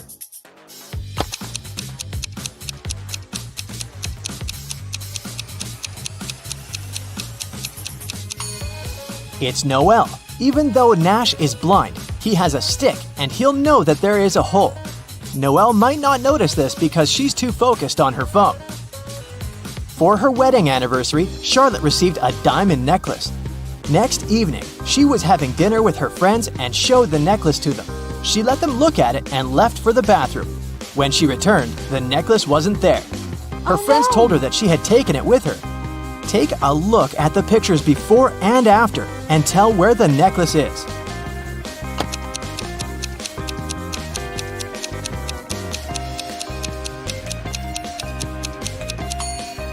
Look at the glass of juice of this woman. Seems like there's more juice in the second picture, but it's not true. She just put the diamond necklace in the glass and the juice level rose. Esme was having a walk in the forest and got lost. She came across a witch's house and asked her to take her home. The witch agreed on one condition. There were 3 cards. 2 of them said stay and 1 of them stated free. They were facing down and Esme didn't know which one was where. If she picked the free one, she would go home. Otherwise, she'd have to stay with the witch. There was a hint. 1 stay card wasn't in the middle. The second stay card wasn't next to the other one. Which one should Esme pick?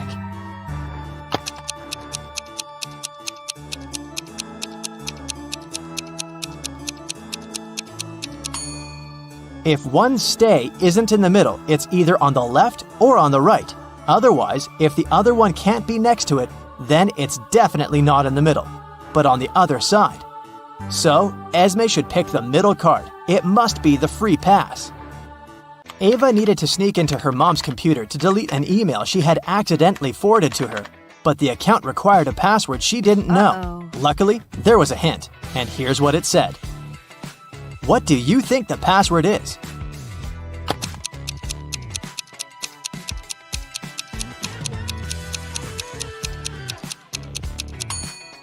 The second number is the number you get if you multiply the digits the first one consists of. 3 times 5 is 15. 2 times 8 is 16. 4 times 5 is 20. Similarly, 4 times 9 is 36. And 7 times 8 is 56. So, the password must be 3656. Gianna owns a factory producing cars. 3 workers can assemble 3 cars in 3 days. How many cars can 1 worker assemble in 1 day?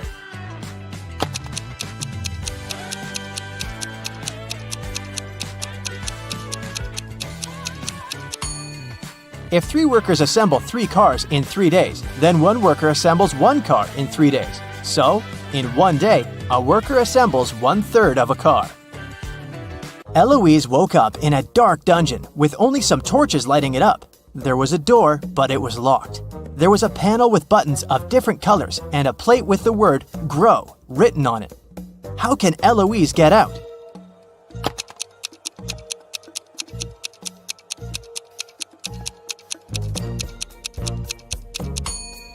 The word is the hint, and the letter it consists of are the first letters of the colors of the buttons Eloise has to press, in respective order, which are green for G, red for R, orange for O, and white for W.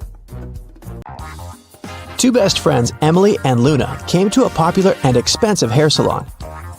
At first, the administrator told the girls they had just one available hairstylist. But after making a phone call, she happily announced she had found another hairdresser. Emily and Luna could have their hair done at the same time. But in the process, it dawned on the girls that one of the hairstylists was fake. Which one?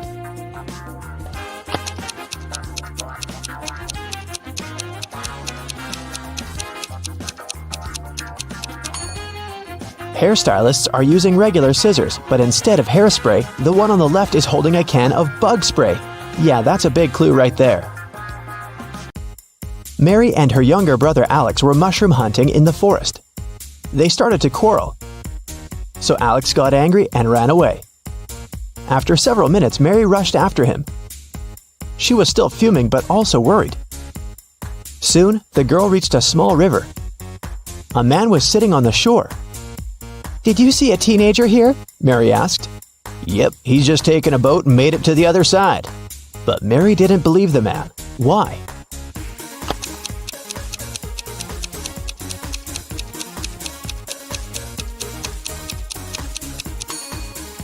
The boat is indeed on the other side, but the paddles are lying next to the man. How could the boy cross the river without them? 3 prisoners are sitting at a table having dinner, but one of them is wealthy. Can you guess who it is?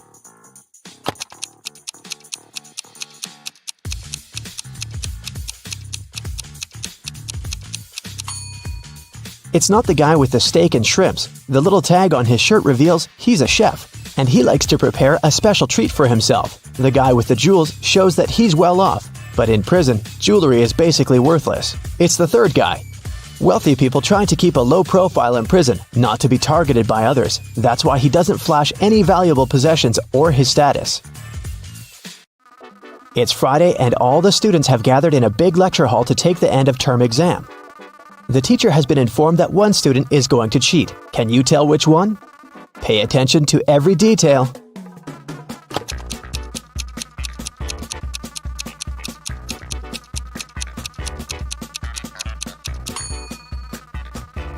It's student C. It looks as if he's trying to remember what he's read, but he has all the answers written on his hand. Marta was walking through the park near her home in the evening. It was dark and there was nobody around. Suddenly, someone grabbed her from behind and they bolted away. Marta took off after them. She was pretty sure this person was a woman, but she couldn't make out her appearance or clothes. When Marta ran inside, she saw 3 teachers. The girl looked at them attentively and soon figured out which one of them had taken her bag. Can you do the same?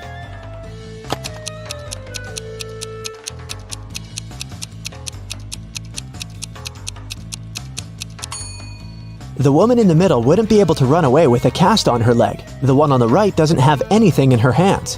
Where would she hide Marta's bag so quickly? But the woman on the left has a big shopper bag on her shoulder. A real teacher wouldn't need to carry it in the classroom, so she was definitely the one who took the bag. Jonathan sneaked out of the house late in the evening to meet his girlfriend. The teenager thought he was extremely careful and quiet, but his whole family knew about his plan. They were aware the guy would return at midnight, so they decided to make a bet. The one who would see Nathan first when the guy started climbing the fence would be the winner. The prize would be no chores for them for 1 week. So as to not fall asleep, Nathan's dad switched on the TV. The teen's grandfather settled in the living room to read a book. The grandmother went to the kitchen to make a pizza, and Nathan's mom went to her room, sat down on the floor, and started to meditate. Who's going to be the first to spot Nathan when the time comes?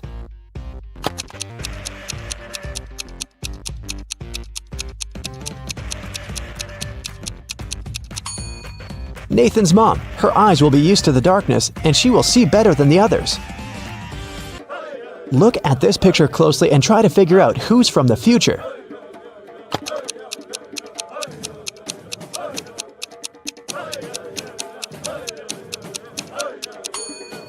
Well, I'm pretty sure there was no flashlights in the Stone Age, so it has to be this guy here.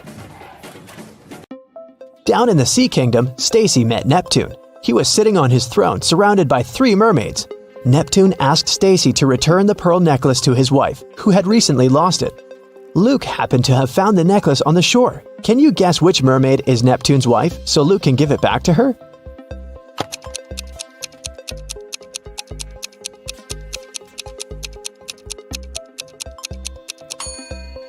It's the third one.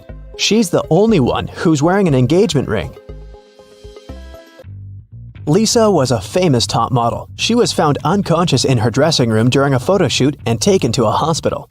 Doctors said she had a severe allergic reaction, but when Lisa came to her senses, she insisted she hadn't eaten anything all day. The model's manager was very concerned and interrogated everyone who'd been around. Lisa's stylist said that she had applied Lisa's makeup and indeed hadn't seen her eat anything.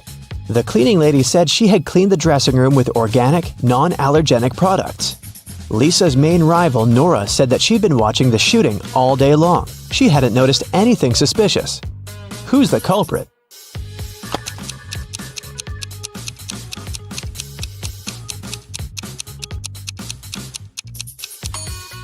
It was the stylist. Lipstick was the only thing Lisa could have swallowed that day.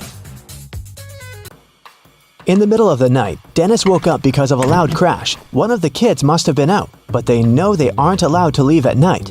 The man went to check on the children. All three of them, Catherine, Ruth, and Larry, seemed to be sleeping peacefully. Look at the kids and try to figure out who sneaked out of the house.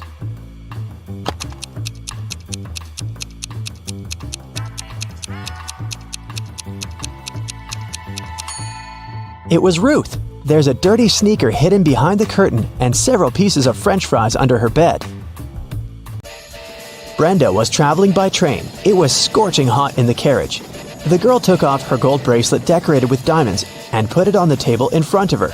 Several minutes later, the train entered a tunnel, and it got pitch dark. When the tunnel was left behind, there was no bracelet on the table. Brenda was shocked. "Someone's taken my bracelet!" There were just 3 other people in the compartment. Helen said she'd been sleeping. Rachel was reading a book on her phone, and Gregory had gone to the bathroom even before the train entered the tunnel. Who took the bracelet?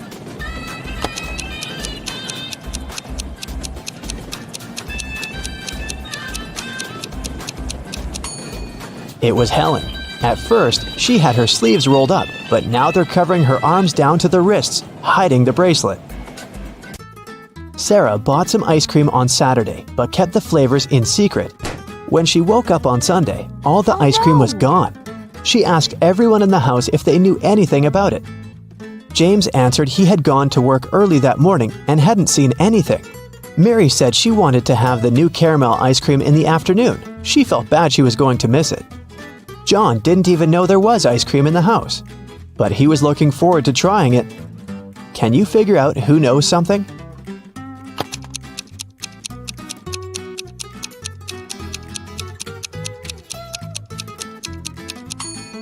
It's Mary. The ice cream flavors were a secret. She couldn't be sure there was a caramel taste among them. Can you tell who's a real mermaid here?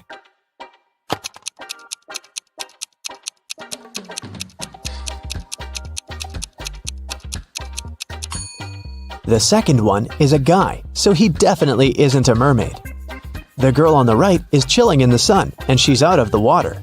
Mermaids wouldn't do that because they dry out in the sun. So the real mermaid must be the one on the left. There were some thefts at the supermarket. There were 3 cases in total, in January, April, and June. The security camera recorded these videos. The security officer tried to have a closer look and suddenly noticed one detail. After that, the identity of the thief became clear. What did he notice?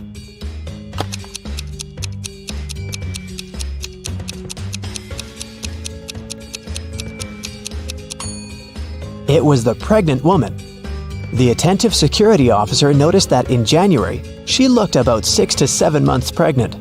In June, she looked the same. Seems like it's the mysterious case of the baby bump that was really a canned ham. One day, a thief decided to rob the local bank. He came up with a brilliant plan to dress up as one of the bank tellers and try to sneak into the vault. As he was approaching the vault, he saw a security guard standing right in front of the door. The robber hadn't anticipated this, so he hid and watched the guard carefully when one of the actual bank tellers walked up to the door. The security guard said 12. The worker answered 6 and got in. Then another teller came up to the vault. When the security guard said 6, the person answered 3 and was granted access. The thief nonchalantly walked up to the security guard when the guard said 10. The robber confidently answered 5. He was arrested immediately. So why was the thief's answer wrong, and what could he have answered instead?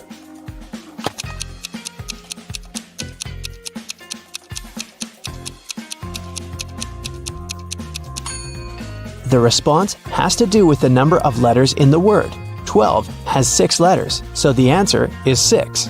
6 in turn has 3 letters, so the answer is 3. Well, you can see by now that the robber should have said 3. Looks like he wasn't as brilliant as he thought. Like every morning, Daphne went to her favorite local cafe to get her coffee and breakfast sandwich. She left the cafe after she'd paid.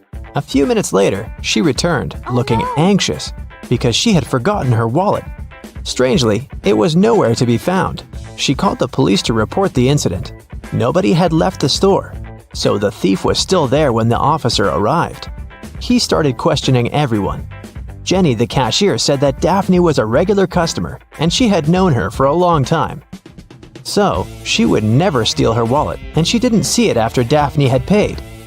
Andre was a tourist visiting the city for the first time. He said he'd come to the cafe because he'd wanted to try their famous muffins. She claimed he hadn't seen the wallet. He was busy trying to pick what type of muffin he should get at the time. And Harry worked as a store clerk. He said that he'd come there to grab a coffee, and he didn't see the wallet because he was pouring milk into his coffee. So who do you think stole the wallet?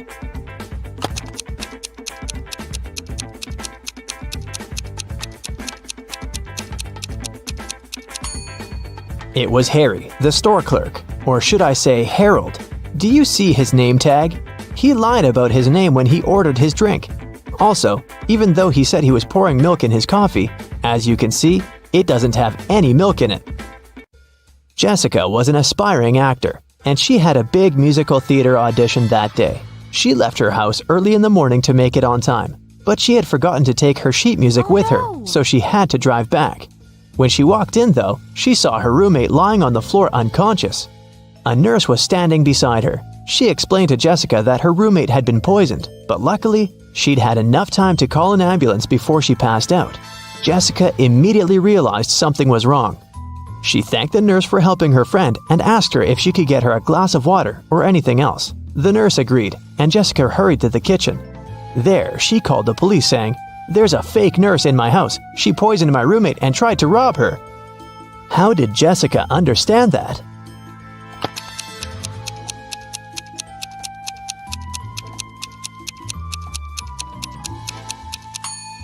When she arrived at the house, there was no ambulance car in the driveway or in the street.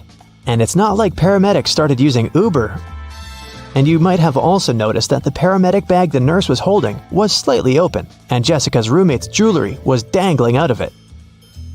Anna and Catherine are both influencers, but take a look at the latest photos they posted. Which of these ladies do you think is richer?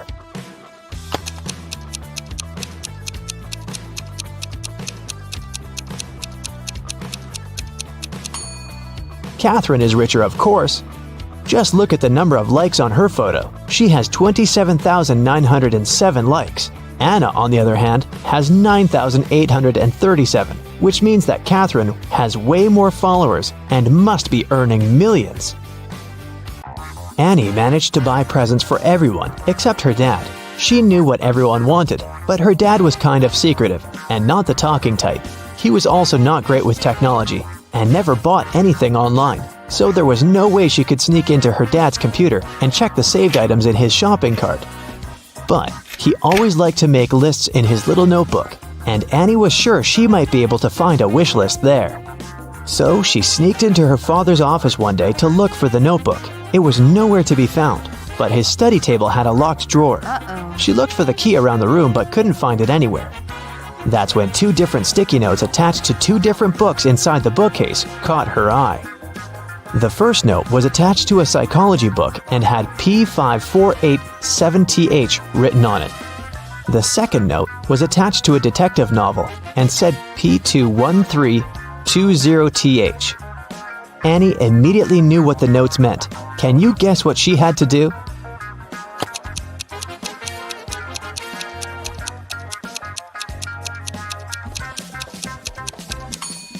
She had to open to page 548 in the first book and find the 7th word on this page. Then, she had to open page 213 in the second book and find the 20th word on that page. The words she found were under and desk. The girl immediately looked under the desk and found the drawer key taped to it. James was walking back to his apartment from work late at night. Suddenly, he was hit on the head and taken away. When he woke up, he found himself in a small room. He tried to escape, but the door was locked with a padlock. James tried to look for the key, but there was nothing in there but a window with strange-looking metal bars. Suddenly, he noticed something. It helped him to find the key. Do you see it too?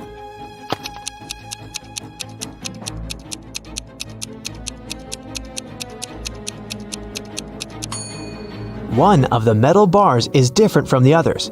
That one is the key. Giselle was camping in the forest during a night when the moon was full. After midnight, when she was making s'mores by a fire, she heard a loud howl. There was a werewolf in the forest, and it managed to find Giselle's tent because it smelled of food there.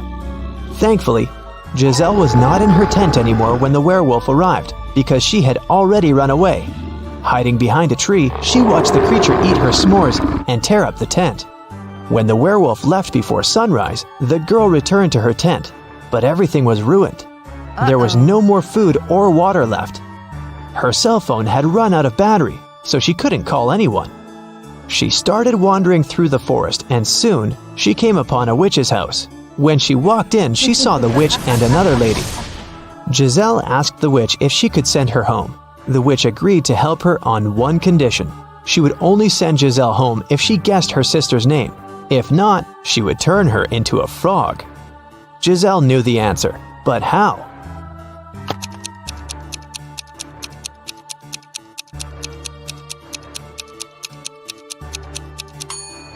Did you notice that the witch's sister is wearing the same necklace around her neck as the werewolf? Well, Giselle did, and there's a name written on the necklace: Abigail. Zoe went to a security guard and reported that her gym bag was missing.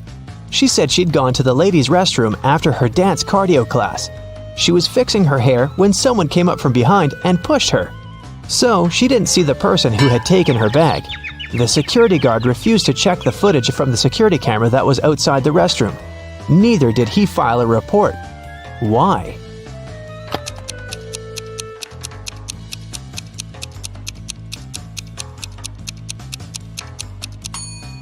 Zoe said she was fixing her hair, so she must have been looking in the mirror.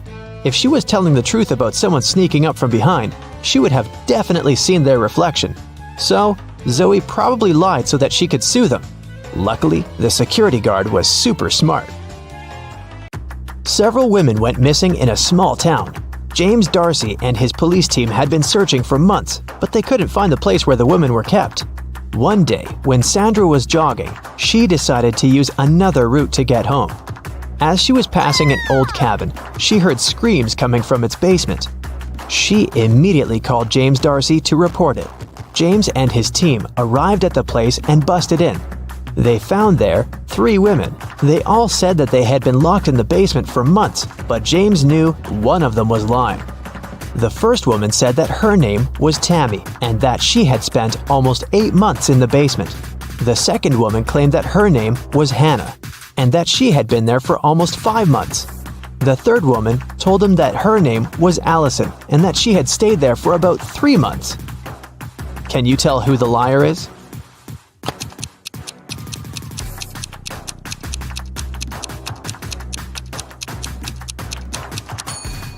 Allison is telling the truth. Look at her. Her clothes are dirty.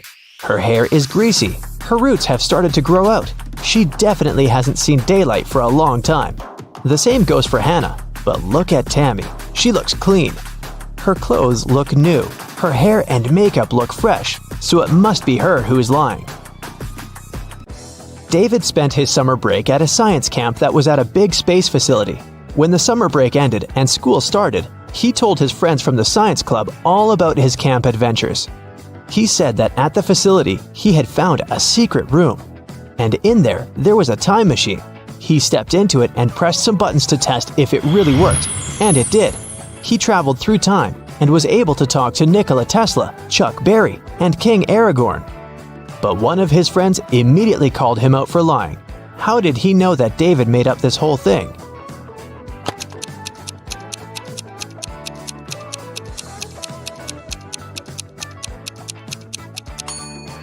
Well, even if David actually managed to travel through time, he might have been able to talk to Nikola Tesla and Chuck Berry, but definitely not King Aragorn, because he is a fictional character.